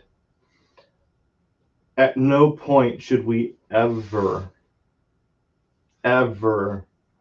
um, get to where we are making young ladies feel uncomfortable because as a society we have deemed it appropriate for young males to be in the same locker room as the young females and then turn around and make the females feel as though they are at fault for any of it by the way they feel, their insecurity, their security in general. I think all of that is asinine and wrong. Um, this is a longer video that I don't really want to necessarily play, but this mother gets up in front of the school board and just lets them have it. Very, very upset mom because of the fact that the teachers wouldn't even allow the young ladies to leave leave the room, leave the changing area because the male was in there. Because these teachers were too afraid or were too ignorant to understand that males should not be in the same changing room as young females. Oh Christ! I'm walking in on something that I don't want to talk about. Yeah. You're gonna force me to, but Would you like the Cliff Notes on this? You know what Cliff Notes are. You're old enough to know what Cliff Notes are, right? I do, but I have a feeling. All right. So real quick, let me break it down for you real quick. Okay, get you caught up with the rest of the class. This mom is standing in front of the school board in one of the town hall meeting type school meetings. Okay. Yep. And she gets in front of them and is going to town on them because teachers were keeping young ladies inside the changing room and wouldn't allow them to leave until after they had changed, even though that there was a male who identified as a female in the changing room. I'd they be did that. Fucking irate. They didn't feel comfortable, but the teachers wouldn't do anything about it because they were either ignorant of the Agreed. fact they were ignorant of the fact that it's not right for males to be in the changing room of the young ladies at all, or they have brainwashed themselves to think that that was completely okay. All right. And this mother is going off on them. Again, I'm not going to play the video on it. I have it up here because it's one of those things. It's like, we're talking about dumb people.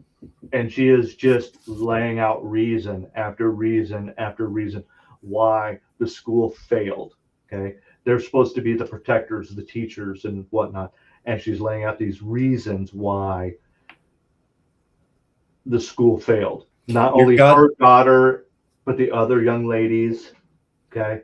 You're goddamn right I'd be in jail. Oh, yeah. Yeah. Listen. I have no problem. I would beat the ever-living fuck out of the principal, and then I would beat the ever-living fuck out of whoever fucking kept those kids in that goddamn locker room. There's a term that we used in the military. I'm going to stomp a mud hole in your chest. Better fucking believe it. But yeah, it's definitely one of those things where when we're talking about dumb people, this skyrockets to that level. Now, taking a step back, what you do after you turn 18 and you are away from these kids, completely your business. Don't give two shits. Go do your thing. Yep. All for it. That's what this country is about. Do your thing.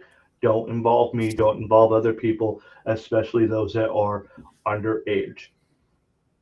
Period. And if your parents, if you are the parents of these kids, you do not put them in that situation where they feel that they have to jump into what a lot of society would consider degeneracy in this aspect. Let them get into their degeneracy after they turn 18 and do whatever the hell they want. Okay? That is, they're over 18, let them do whatever. Okay? I have always said, you're going to do what you're going to do, and that's good for you. Okay? Don't force it on other people. Yeah. No, absolutely. Do not force it on other people. If you want to be whatever it is you want to be, okay? That's on you. Don't bring it into me. Don't force it on me. Yeah. I don't care what you do. I really don't. I'm just not that just doesn't bother me. If we don't jive, we don't jive. I mean, I don't hate you. No. It's just not something I'm into and I'm not interested in. Absolutely. I'm sorry, but It I believe, and I'm people just are gonna like, flat out fucking say it. I don't care anymore. I believe that there's only two. where's the rest of this sentence? Come on. You didn't freeze. I can see you still. There's only two genders in this world, and they can prove it. Yeah. And it's called bone structure. It's also called DNA and blah, blah, blah, blah, blah. But Okay. with all of that stuff gone, they can literally tell you by your bone structure and by your bones whether you're male or female. And that's the extent of it all. Plain and simple. You can produce children or you cannot produce children. The ones who can't produce children are men. The one who can are females. They're women. That's it. You cannot change my mind, period. Okay? But listen. Listen, Linda, You listen. guys do what you want, and I'm fine with that. Yeah. That's your gig, you know? I've always been of that mindset of, Yeah. you know, You do you, boo. You know? you know, if I respectfully ask you to leave me out of it, don't keep coming at me with it. Mhm. Because Absolutely. yeah, overwhelming violence is within my nature. And I will hurt your feelings very fucking quickly. Yep. I will stand away. I will be standoffish as much as I can until that little switch happens, and then your feelings mean nothing to me. Nope. So, but yeah, that's when we were talking about dumb people, this story came up to me, and I was like, huh, this kind of fits that category, because she just lays into all of these teachers, all of the school board, all of it. And she just goes into it. And it's like, how are people, especially those that are in charge of our children, not being more protective of our children? Yeah. How did it come to the fact that these teachers are now keeping information away from the parents?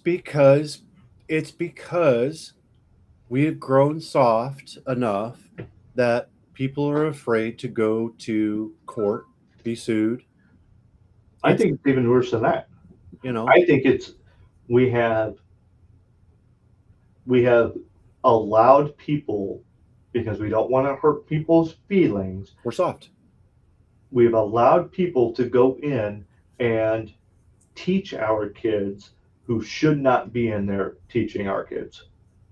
That too, for Yeah. sure. You know, but on the other side of that, you know, like I said, you know, I got no problem with a lot of things. You know, I don't choose if I choose not to be into that. That's my choice. Right. You know? But as far as I'm concerned, it's been scientifically proven that not even based off of genetics, DNA, it's not just that. It's literally down to the bone structure. they can literally tell by bones that are thousands of years old whether you're a male or a female. Oh yeah, yeah. So They have an 80 to 90% accuracy rate on it. Yeah, absolutely. So they can just tell. And as far as I'm concerned, you cannot change my mind on that. Period. And it's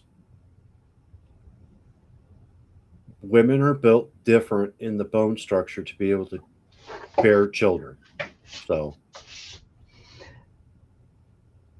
I was watching a deal where professional female fighter went up against a normal male and got stomped because but you know, and by normal male, I'm talking someone that was not, a couch potato. I'm talking someone that, worked out, was not a professional athlete, was not a professional anything, was just a normal male that was active, and he grew up on the streets. it was just he could take a punch, yeah, and guaranteed, and grabbed a hold of her and manhandled her because she's not, women for the most part are not built to handle that type of interaction against a male. No, they're just not. They're in different places than men. Yeah. So, well, and look at the grip strength challenge. Look at where that's at for average. They literally have it separated. Yeah. This would be average for female. This would be average for male. Yeah. And the high average for a female is a really low average for a male. Yeah. I'm still very, very interested. And it's been more and more on my mind these days to get one of those grip strength challenge deals. Only because I'm very curious on what my grip strength is. Yeah. I've been told that I have good grip strength. I think that we would be probably between the 130 and 145. I'm very, very intrigued in that, and I would just be curious. Now, I know it's not as accurate as the metal one, but the electronic one it's just not as accurate, but it is. It'll work. Close enough. It'll work. Josie Gypsy, how you doing? Hi. All right. I got another couple of dumbasses. Okay. Okay.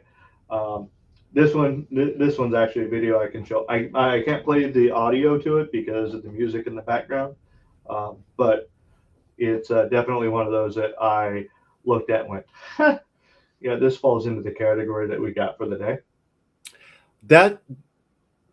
Go ahead. What's up? Well, Mama T99 asked a question. We'll get into that in a minute.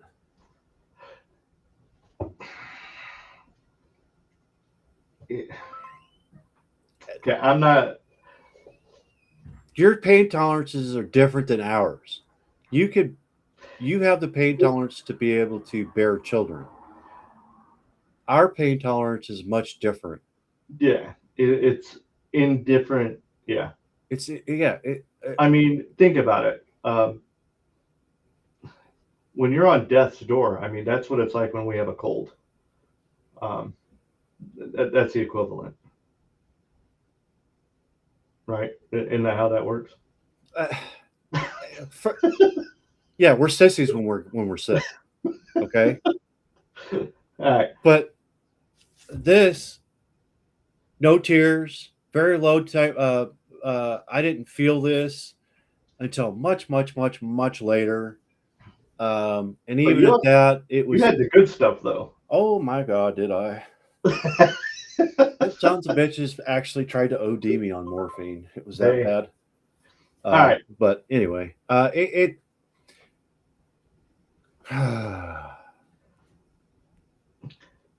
So these two decided to get into a little bit of a pissing match on the road. Yeah, looks like it. And the guy in this vehicle that we're watching right here, he's just watching and has it on camera. all Nice. the way. Yeah. And the guy Nice. in the white, watch that. Watch his acceleration. If I'm Well- getting the hell out of here. Oh God, yeah. He's like, but everything's on camera, every license plate, the whole bit. And Yeah, it's hard for us to see it, but I'm sure that it's probably clear enough that they got pictures. now my question is, did this dude end up clipping any of these vehicles over here, or did he skate by without touching any of them? And it looks like he skated by without touching any, but I can't be 100% sure. I can't either. It's hard to tell. So With that semi there, and then the box truck being next to it, Yep. it's possible that the semi may have made contact with the box truck. or the guy in the pickup hit the box truck. It could be, or maybe the pickup clipped just a little bit of the semi there, because the box truck's pretty far back. So, Right. but again, he was probably still going full speed before he even realized what was going on. So it's hard to say. Yeah. I don't know. You got to be careful when you're out there. Road Goddamn rage, right. it's especially if you're living in a more populated area, Atlanta metro area, if you're Phoenix area, stuff like that. When these people get when these people get out here and they start doing this stuff, you just got to back off and let them go ahead and do whatever they're going to do. Yep. Keep yourself out of danger. Steer clear. Motorcycles. I always watch out for motorcycles. The problem is sometimes they do stupid stuff themselves, and in which case it's like, You get what you deserve. let them go, let them do what they're going to do. I'm going to hang back a bit, because I don't want to be the one that puts their ass in a pine box because they did something stupid and I got aggravated at it. You know what I mean? Yep. I don't have a dash cam. I used to years and years and years ago. But I've got a dash cam on my vehicles. I think it's important because, especially where I'm at, if something happens, I need to protect myself. I had a dash cam. The last one I had was in 2018. And I only had it for about a year before I got rid of that and the truck. But for other reasons, aside from just watching the road, it was a dash cam that faced towards the road, but it was also a dash cam that faced towards passengers. And in case you didn't kind of pick that up, at one point in time in my life, to make a few extra bucks, I was an Uber driver. And my thought process behind the dash cam was more for the interior of the cabin to protect me as well as my passengers. Yeah. So as a male driver, I did what I could to protect myself against falsely being accused of things. So, and I always told them, there's a camera there. It is facing you, and you are being recorded. Yeah. Let them know right off the rip when they're getting in the car. Every single time. Didn't matter. So, male or female, just to be on the side. mine was more for the female side of it. Yeah. But when I went out to Vegas for work, on one of the occasions I had to jump in the Uber, and the Uber driver had little signs in the back of the headrest says you are being recorded, both video and audio, at all times while inside. And I'm like, hey, that's cool. He's like, what? And I went, the little sign that says being recorded. I go, how many you got in here? And I start looking around. Remember the old the cop, the Crown Vics. Yeah, but the cars that they the bait cars. Yeah. Where they had all of the cameras everywhere. I started acting like he had one of those. I saw it up on the dash. He goes, what are you doing? I'm looking for the cameras, man. He's like, are you okay? Have you been drinking? I'm like, not yet. But it was a lot of fun. He got a kick out of it when explained to him. I was just joking around with him, but he's like, I'm gonna have to use that because they might think that I got a lot more cameras than what I do. I went, it's not a bad idea. So, all right, this next video has nothing to do with dumb people. This is just one I thought you would get a kick out of because it is a situation. You ever see that meme of Spider-Man and they're all pointing at each other? All the different Spider-Man, like five different. I and can they're all- picture it, but I don't know that I've ever seen the meme. Okay. So it's one of those like, okay, who's going to do what next? Or you get the group of cowboys together and they're all pointing guns at each other and try, who's on whose side and that type of deal. That's kind of what this situation is here. It's like, okay, we've got 3 different entities, and of these 3 different entities, they're all kind of sitting there looking at each other like, okay, who's going to make the first move? Is anyone actually going to make a move, or are we just going to act normal and be like, I'm just walking through? So I thought this was hilarious myself.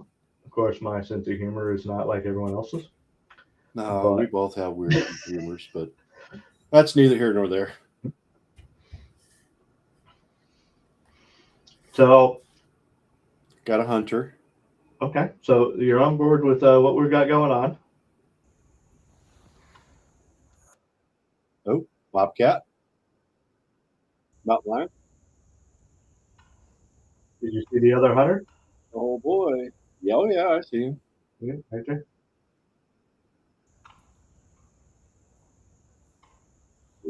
Hold up.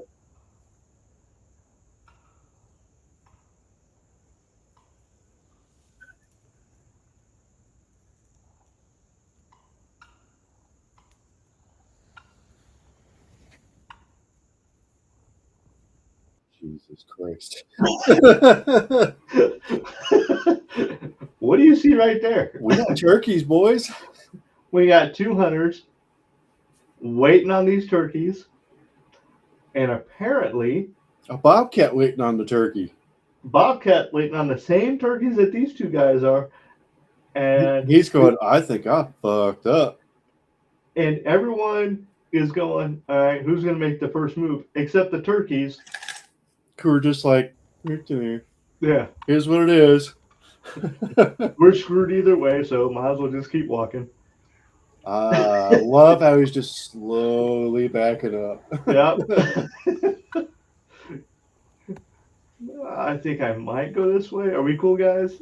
Gentlemen, I hope you have a good hunt. Can you leave me out of this one? that's awesome.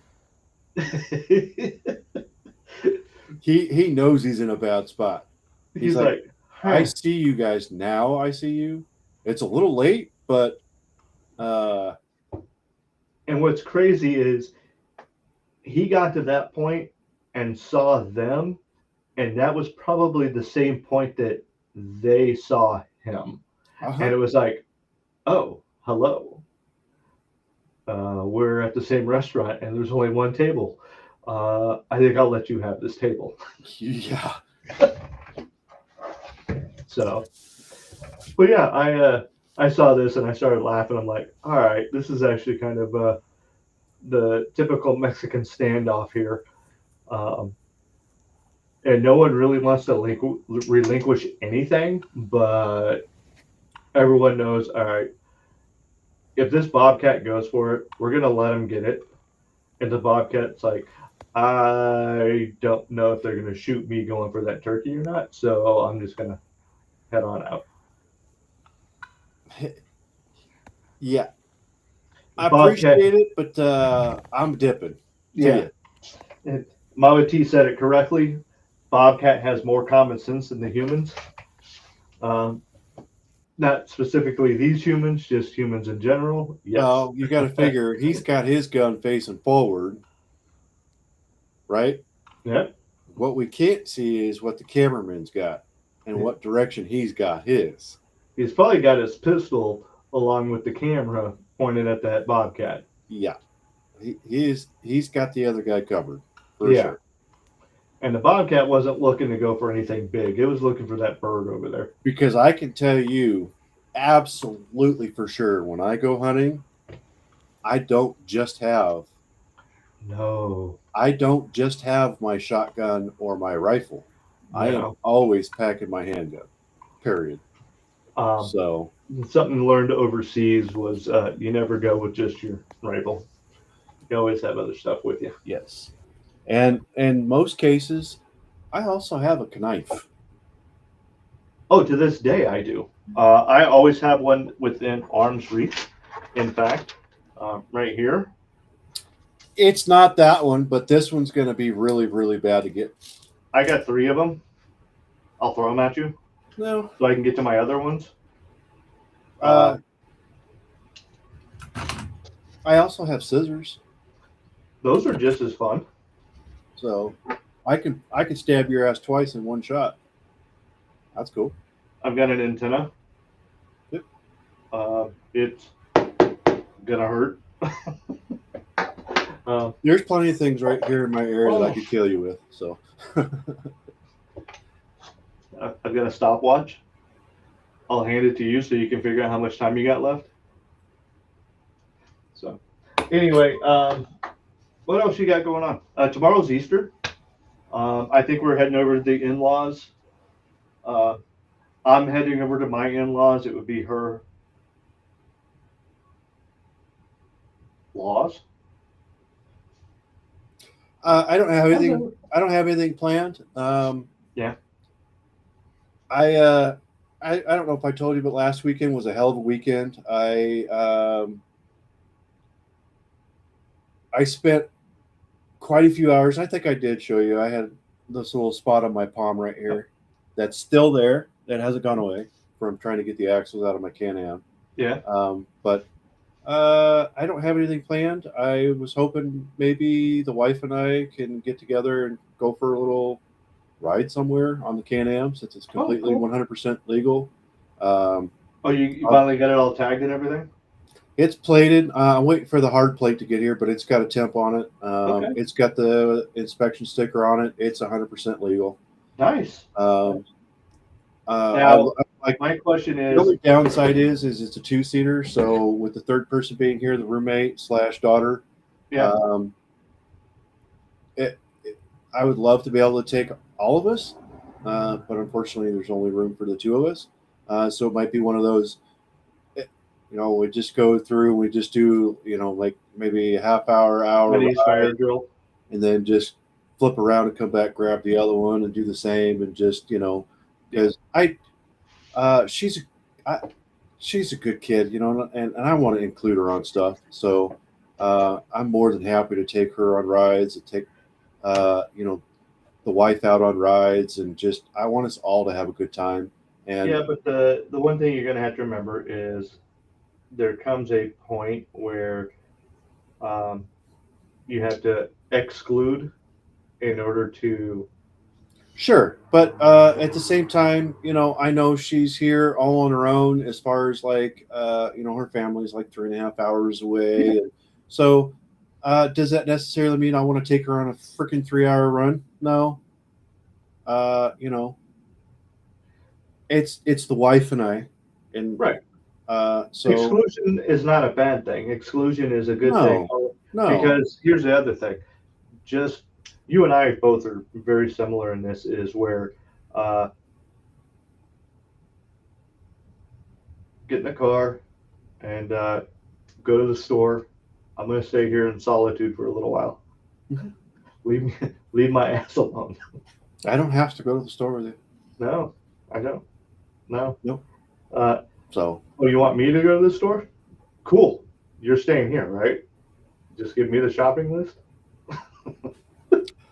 Sometimes I need my alone time too.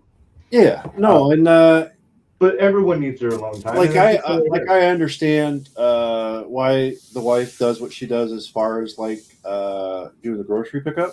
Yeah. It doesn't cost us anything. Also, you avoid checkout lines. You avoid stupid people. Um, That's a plus. and you're not overbuying because you're not in there grabbing that unneeded, that item that you. And Oh, they that's- also they You don't. also You don't go say shopping. You don't go shopping hungry, so you don't buy unwanted shit. So before you order stuff online, you should do the same and eat something before you get online to order. what the wife doesn't understand with me is if you give me a list of stuff, 99.99% of the time, I will go into that grocery store. I know pretty much where everything's at. I can grab that stuff, get in, and get the hell out. I have a little bit different mindset as far as that's concerned, and I think that's mainly because I don't like dealing with people that are just lollygagging. Mm-hmm.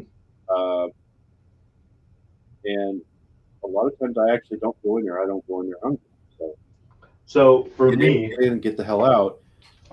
But I am guilty, and I'm gonna admit it straight up. There are plenty of times where I've gone in and I've bought shit that I didn't need. so Oh, I will go in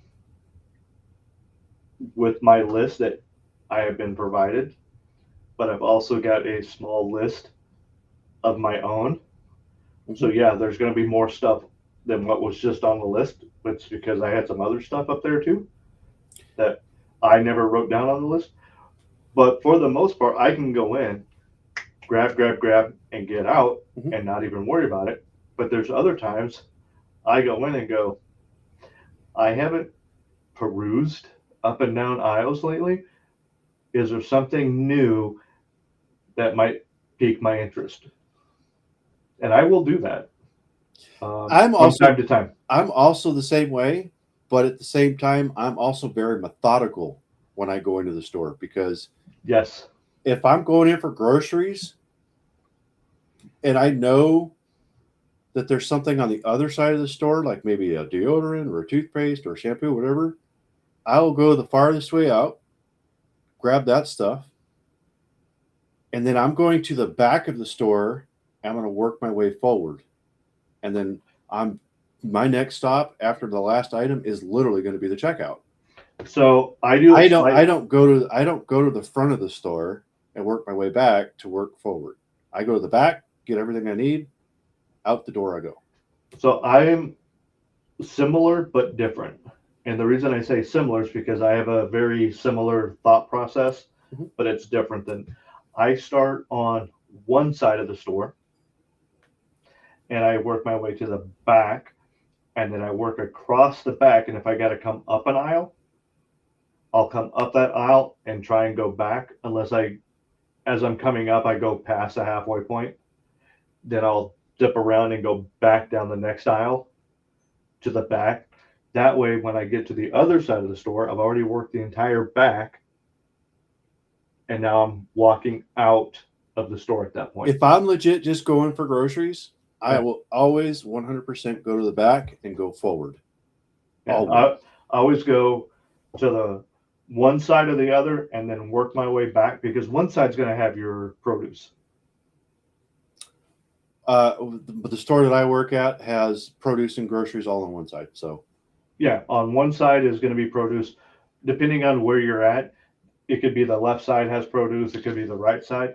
I'm going to the side that's got the produce, working my way to the back, and then I'm working across the back of the store and then working up. So I usually hit dairy last.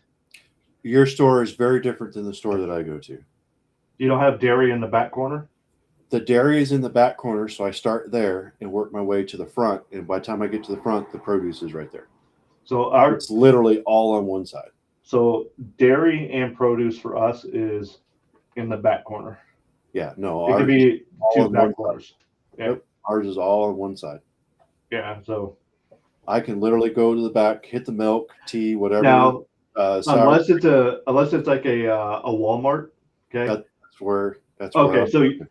you're gonna have produce in the front, and you're gonna have the dairy and all that in the back, and you start there. Yeah, I was just trying not to promote Walmart, but whatever.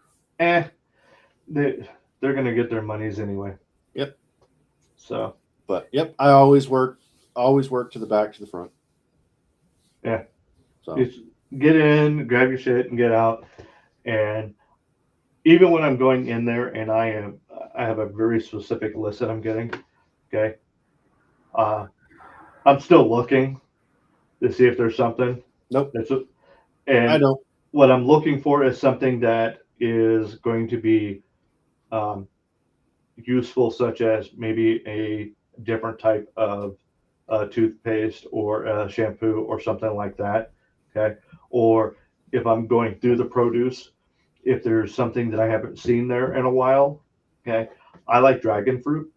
Okay. Mhm. You don't get dragon fruit all the time. It's I'm very, very seasonal. I'm very particular on what I eat, so it's Yeah. kind of difficult for me to do. But they're, the other thing is too is you go in there and they carry something and they carry it for Black Rifle, by the way, not Yeah. paid or whatever. I like their coffee. There's one specific coffee that I like, the Atomic Llama. Okay. It's brown sugar cinnamon. Okay. Great, I love it. Went in there, got it. Next time I went in there, didn't have it. Right. And I will go in there and because I will be running low on coffee, and I will go in there and I will look. They don't have it. I'll grab the one that I know that I like. Aside from that, and they generally have that. But I'm very particular on the things that I get, and I know where those things are at. And if I'm in the store, generally when I'm in the store with the wife and we do the hand shopping, it takes us a little bit longer. And then I'll peruse and I'll kind of look at the different things. And that's probably when I know newer things are there or not or whatever. So, well, like I said, like if I go through the produce, Mhm. I know what I'm getting, but I'm still looking because every now and again I will see something like the dragon fruit that typically isn't there and be like, oh, I'm glad I was paying attention because it's one of those. It's like, hey, that's actually pretty good. It's like getting a really good, pomegranate. It's like, oh, look at that. Grab me a pomegranate, What? which are like $10 a piece now. But I am very, very straightforward as far as just get in, get out. And it's just mostly because I don't want to deal with people, and also because I don't want to overbuy because People are dumb. Well, knowing in my head that they specifically place things in specific places for shoppers to buy, it's an impulse buy. Yeah. I try to keep that to a minimum, and I'm very aware of it. Sometimes you just have cravings and you just have to get what you get. You know what I mean? M&Ms. That damn Butterfinger. Every once in a while it's Butterfingers. Every once in a while it's a Reese's. Every once in a while it's a Payday. Every once in a while it's the Hershey's dark chocolate. Mm-hmm. There are different things, but for the most part, I literally just try to avoid and it's probably just because I know mentally that they're trying to figure out on a consistent basis on how to get you to impulse buy. Yep. That's really what it's about. And I just want to get in, get the hell out. And I'm going to tell you from here on, I do not do self-checkout, period. And why is that? Why? Why? Yep. I'm not getting paid for that crap. They are. I will always go find a... So here's the double-edged sword on that. Okay? You can look at it as I'm not getting paid to do that. Or you look at it as like when I go to Aldi. Okay? It's not even just that. It's also there's workers there, and I want them to work just like I work.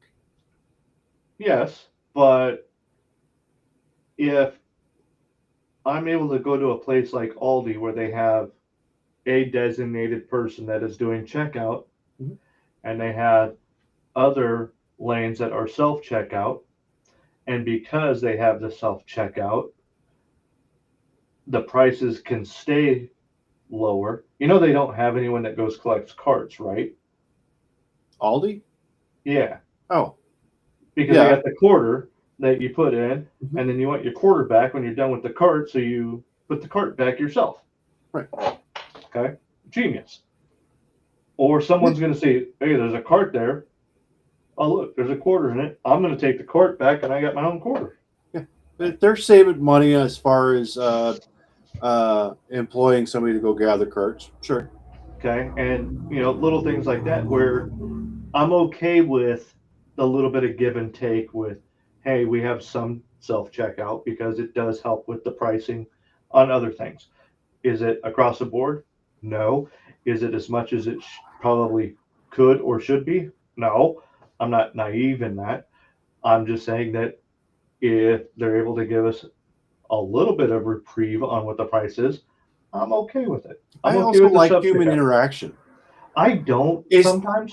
no, it's weird to say that because I'm really not that big of a people person because I think people are stupid most of the time. But Do you know it's where I do you know where I like my human interaction at if I go to a store? QT. yeah, absolutely. That I don't that have that. that is the convenience store, especially if you have a local convenience store that you hit up on a regular basis. I do. I have BP here. The Yeah. one that I go to, I buy fuel and my breakfast at times. And I And know what the is lady said, what's the young lady's name that's behind the counter? Or uh, old lady or whatever? I just say young lady.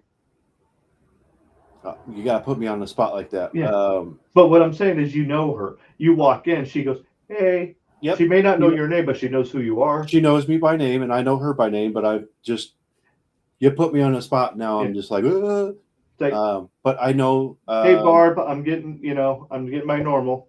Not a problem." And I your know. pack of smokes is sitting right there when you walk out, to Yep. check out. There's Terry. There is. God damn it, and then the two other. Well, there's three females there. I just can't. My brain went. "Bleh." It's done. But So, yeah, no. but it, I don't know. I think it's also kind of nice, and as weird as it sounds, because I'm just not that big of a people person. As weird as it sounds, when I do go check out at Walmart, I always go to a manned line, mostly because I, there's a whole bunch of different reasons. For me, it's the interaction that I get to have with maybe an older lady that's doing a job. We just sit and have a conversation like, "Hey, how are you? yeah, How much longer you got on your shift? Blah blah blah." I guess it's just that kind of interaction of, I don't know. Maybe that person's having a bad day and I can help them out. I understand that 100%. But at I the same do. time, I just don't believe in the self checkout because, I don't know. I never really been a big fan of it.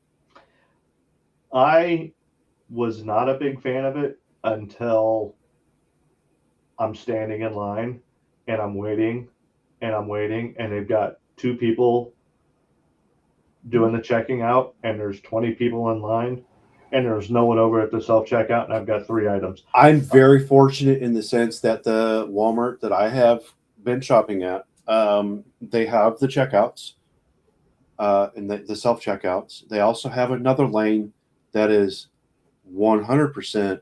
You put your groceries on a conveyor belt, go in your bag, and do all your own. It's the same thing, just a little bit bigger.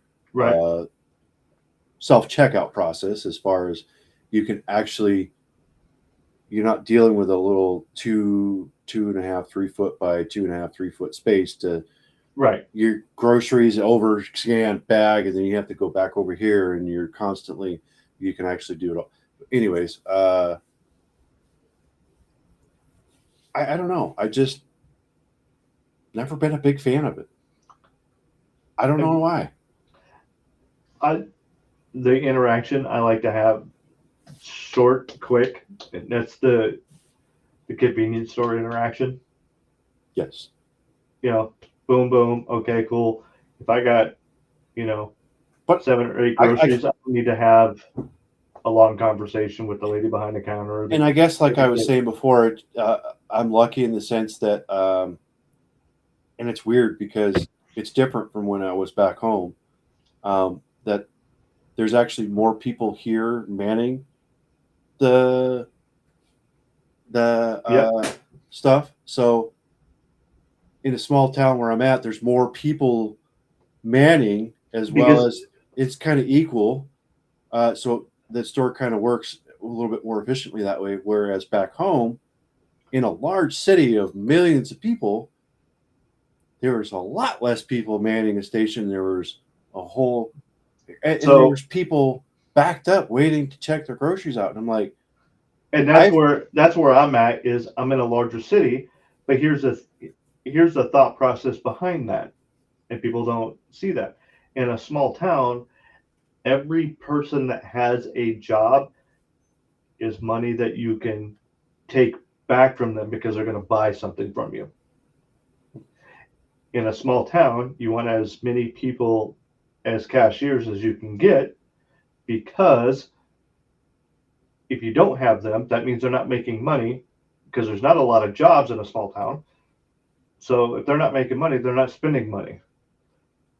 In a city, a lot more jobs, a lot more, they can scale down and turn around, and now you've got, less people working for you in a bigger city because you're able to automate a bunch of things. People will do things themselves, and other people will find other jobs. now, one thing I do, scanning on my own, is going to Sam's Club. Because I could get on my phone and scan the barcode in my cart, and when I'm actually done shopping, I check out right on my phone, and it does everything right on my phone, and I go right past everything and go right to the edge of the doors there. They scan the barcode on my phone, go, see ya, after they've scanned a few things in my cart, and off I go. No shit. Yeah. See, I've got Sam's Club. I've never tried that. I didn't even know that was an option Scan and Go app. for Sam's Club. Yeah. And I don't have to wait in line. Nope. You scan as you go. Scan as I'm putting it in the cart. Yep, you scan it, and then when you're done shopping, you hit exit. You're done. Yeah. You literally pay for it right there on your phone, and you walk past everything and go right to the end. They scan your phone for the barcode, and at the same time, they go in through and they go, okay. Right. As if you had the paper receipt. And I'm assuming they have like X amount of things that they have to scan in order for them to go, okay, you're good. Yeah. But other than that, they scan like 3, 4, 5, 6 items, whatever, and boop, boop, boop, boop, boop, and it's mostly probably like the larger, more expensive items. Does Kind of Pop stuff. know about this? I don't know, probably. Well, don't tell him. If he's watching the show, he knows. You're just going to confuse him. He's fine. You know how he is. He likes to do things a certain way. Yeah.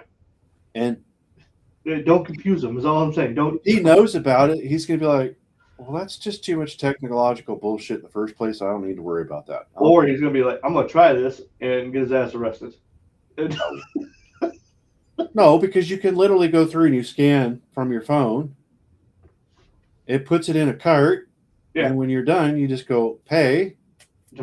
I've never heard of it. I'm learning something. I didn't know that. Like, I've heard of like some of these other stores where you go in, you take it off of the shelf, because when you grab your cart, you have it tied to your credit card or some shit like that. I don't know, but you take it off of it, and It's essentially the same thing. Yeah, when you It's put it linked in to the your debit card- card or your credit card. Yeah. and if you put it back, it takes it off or whatever. And they got all the cameras and sensors and shit. It's like, I don't want nothing to do with that. No, the only fancy thing they got is the self-cleaning robots that run around. But QT has those now. Did you know that? they've had it for a while. They've had it before I left. The little thing started talking to me. I had a full-on conversation with it. So at least in my particular Sam's Club, you walk in and go all the way down to the one end of the Are store. you talking about the Zambonis? Yeah. the self-cleaning Zambonis.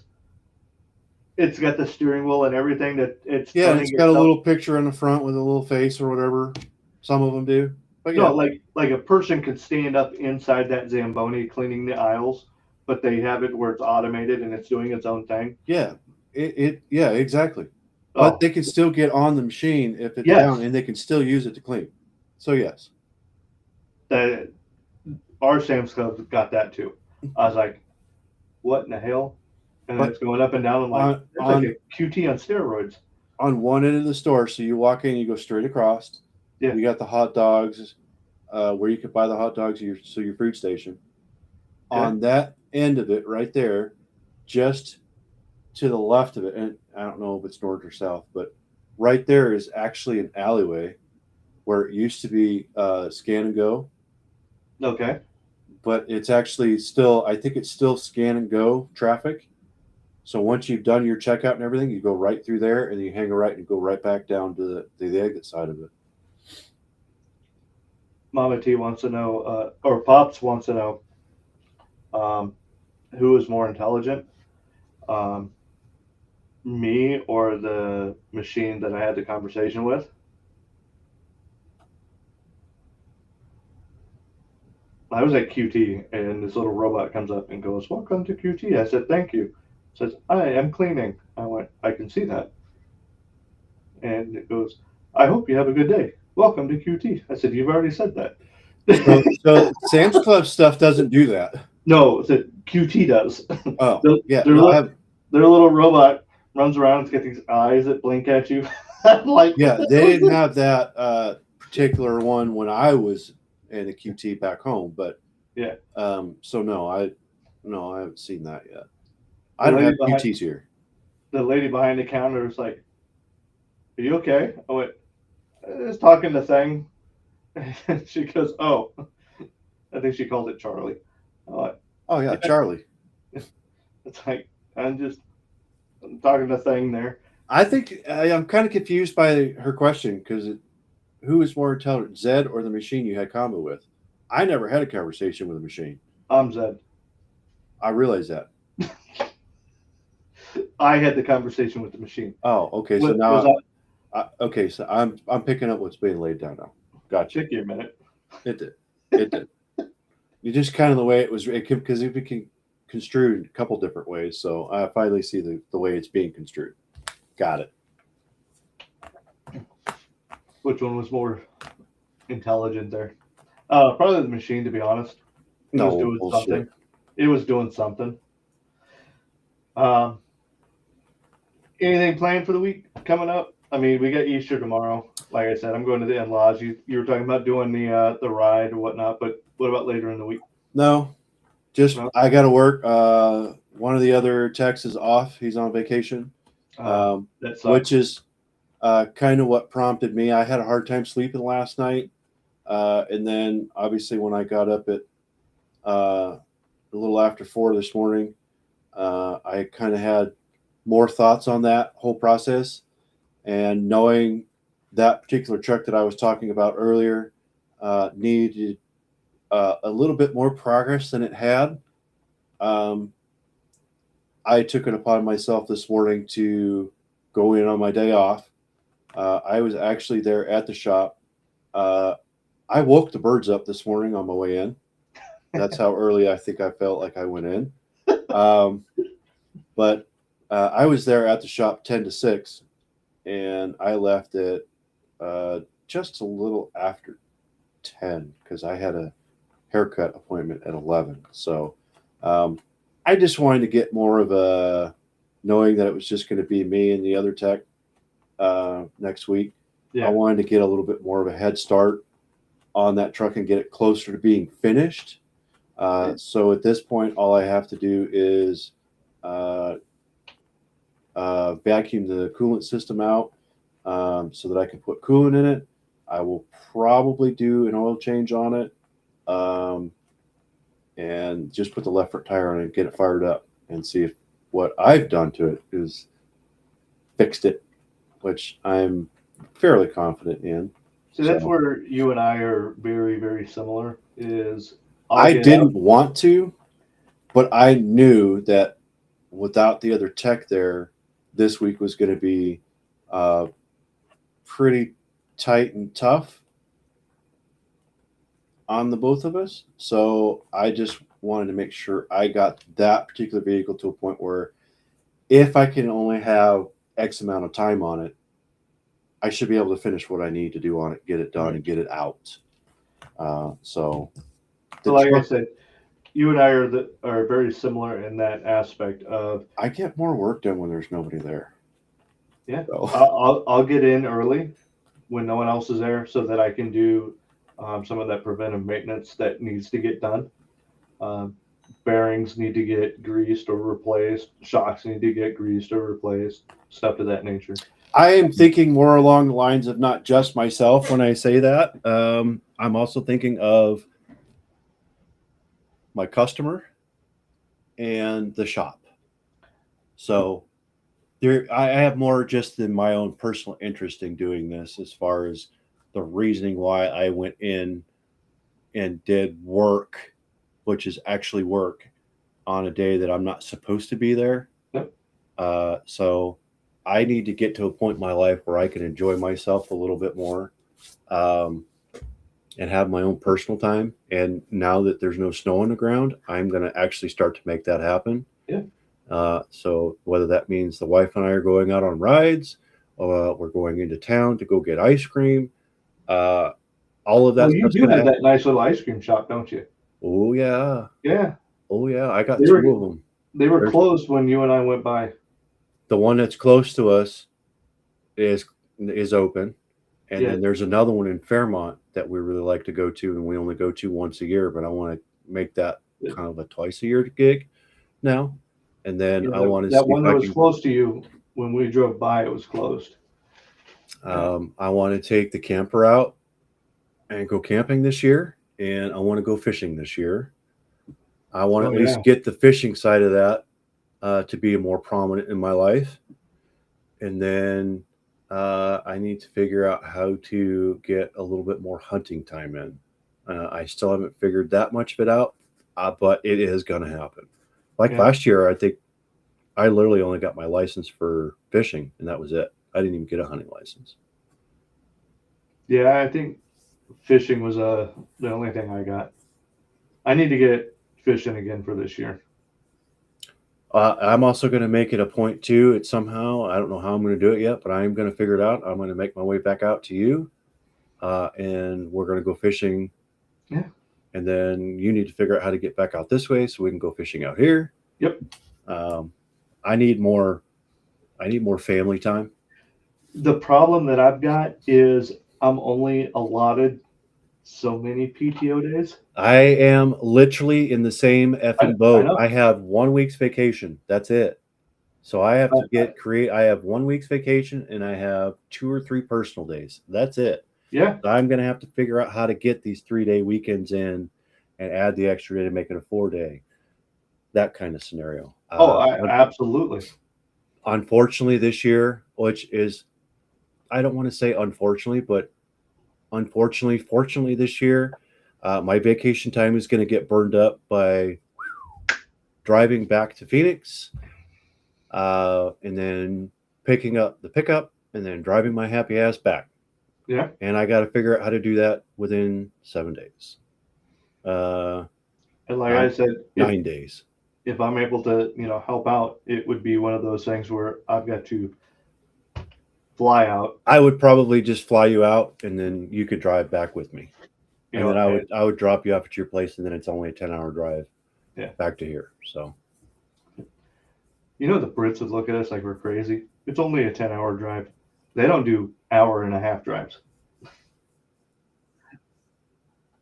That's still nothing to shake at in a sense, but it's literally a 10.5 hour drive. So I'm just saying that's a day's drive. There's the guy I watch on the YouTubes here that talks about it, and he's like, I don't 2-hour drive. Yeah, that's a all day thing. I'm not doing that unless I'm on vacation or something. He goes, Americans, that's their commute to and from work. It's like, well, I had to adjust a little bit too because 50 miles in Phoenix / Arizona is way different than 50 miles here. Oh yeah. Okay. 37 miles, which is to a big city here, Yep. is literally an hour's drive. Yeah. Easily. Yep. 50 miles in Phoenix is a 45-minute drive for me. Yep. 50-minute drive at most. If you're putzing. Well, I was just thinking from like my house originally to Sis's place. Yeah. Oh, that'd be sick. Hell yeah. Sis, I think we can figure something out. I don't think Sis has been here. Oh, she hasn't. I don't think she's been here yet.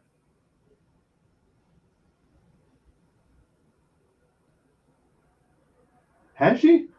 I thought she had been there. I know Mom and Dad have.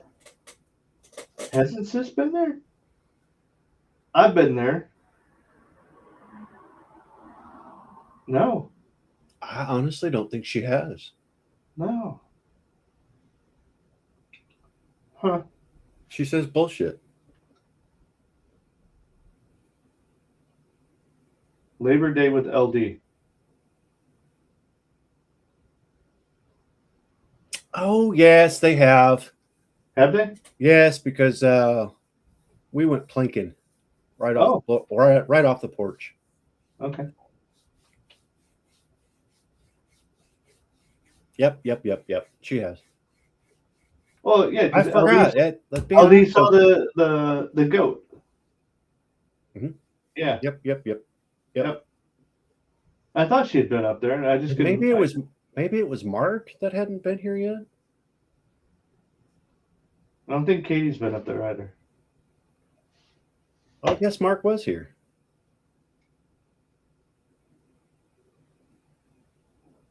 I don't know. Whatever. Yeah, it'd be great to have the siblings and the husbands here. So that'd be great. Hold up real quick.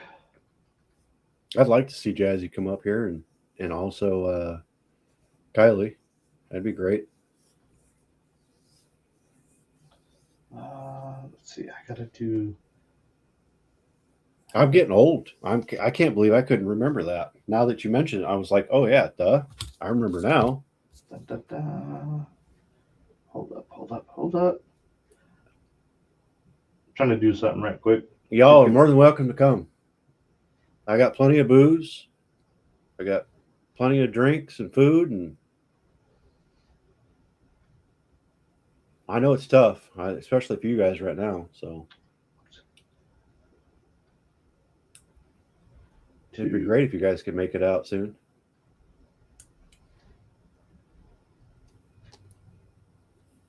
What? What are you doing? Oh, next time too. By the time when you're here, What's try that? not to f up your ankle. Oh no shit. Come on. Yeah. I'm gonna have. Yeah.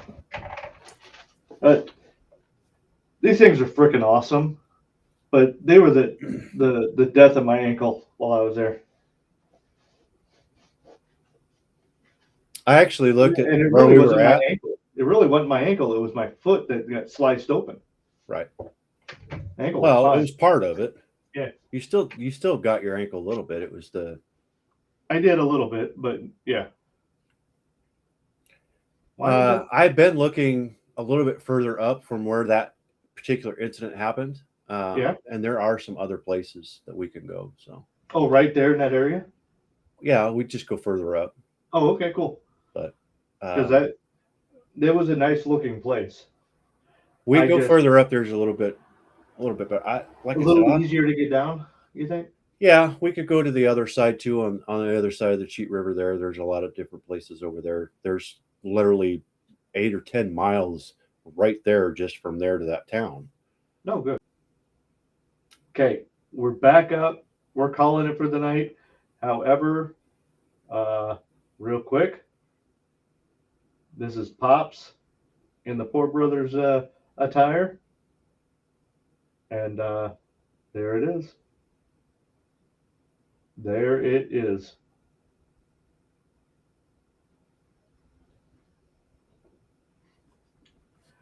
So we're going to get out of here. We're going to hope you guys have a great night. Happy Yep. Easter, guys. Happy Easter, and please enjoy, spend time with the family, do what you got to do. And if you could, just remember to have a little bit of fun. Ace, glad you can make it out. Jazzy, Mama T, Shelly, Shelly, Katie, Roger, Katie, Kale, you know, Hale, Pops, Yo Ma, absolutely. Mama T. And here's a little bit from one of my Hest. favorite peoples. Hope he has a good Easter as well. You're familiar with the .577 T-Rex round? Today I'm going to shoot it. That was amazing. Have a good one. Thank you for coming in. Hoopy Star, thank you for everything. And just know Hoopy Star is the one that is leading us out today. And everyone else, do yourself a favor. Don't take yourself too serious. Have some fun. And if someone needs someone to talk to, be an open ear. Thank you. Have a good one. Love you guys.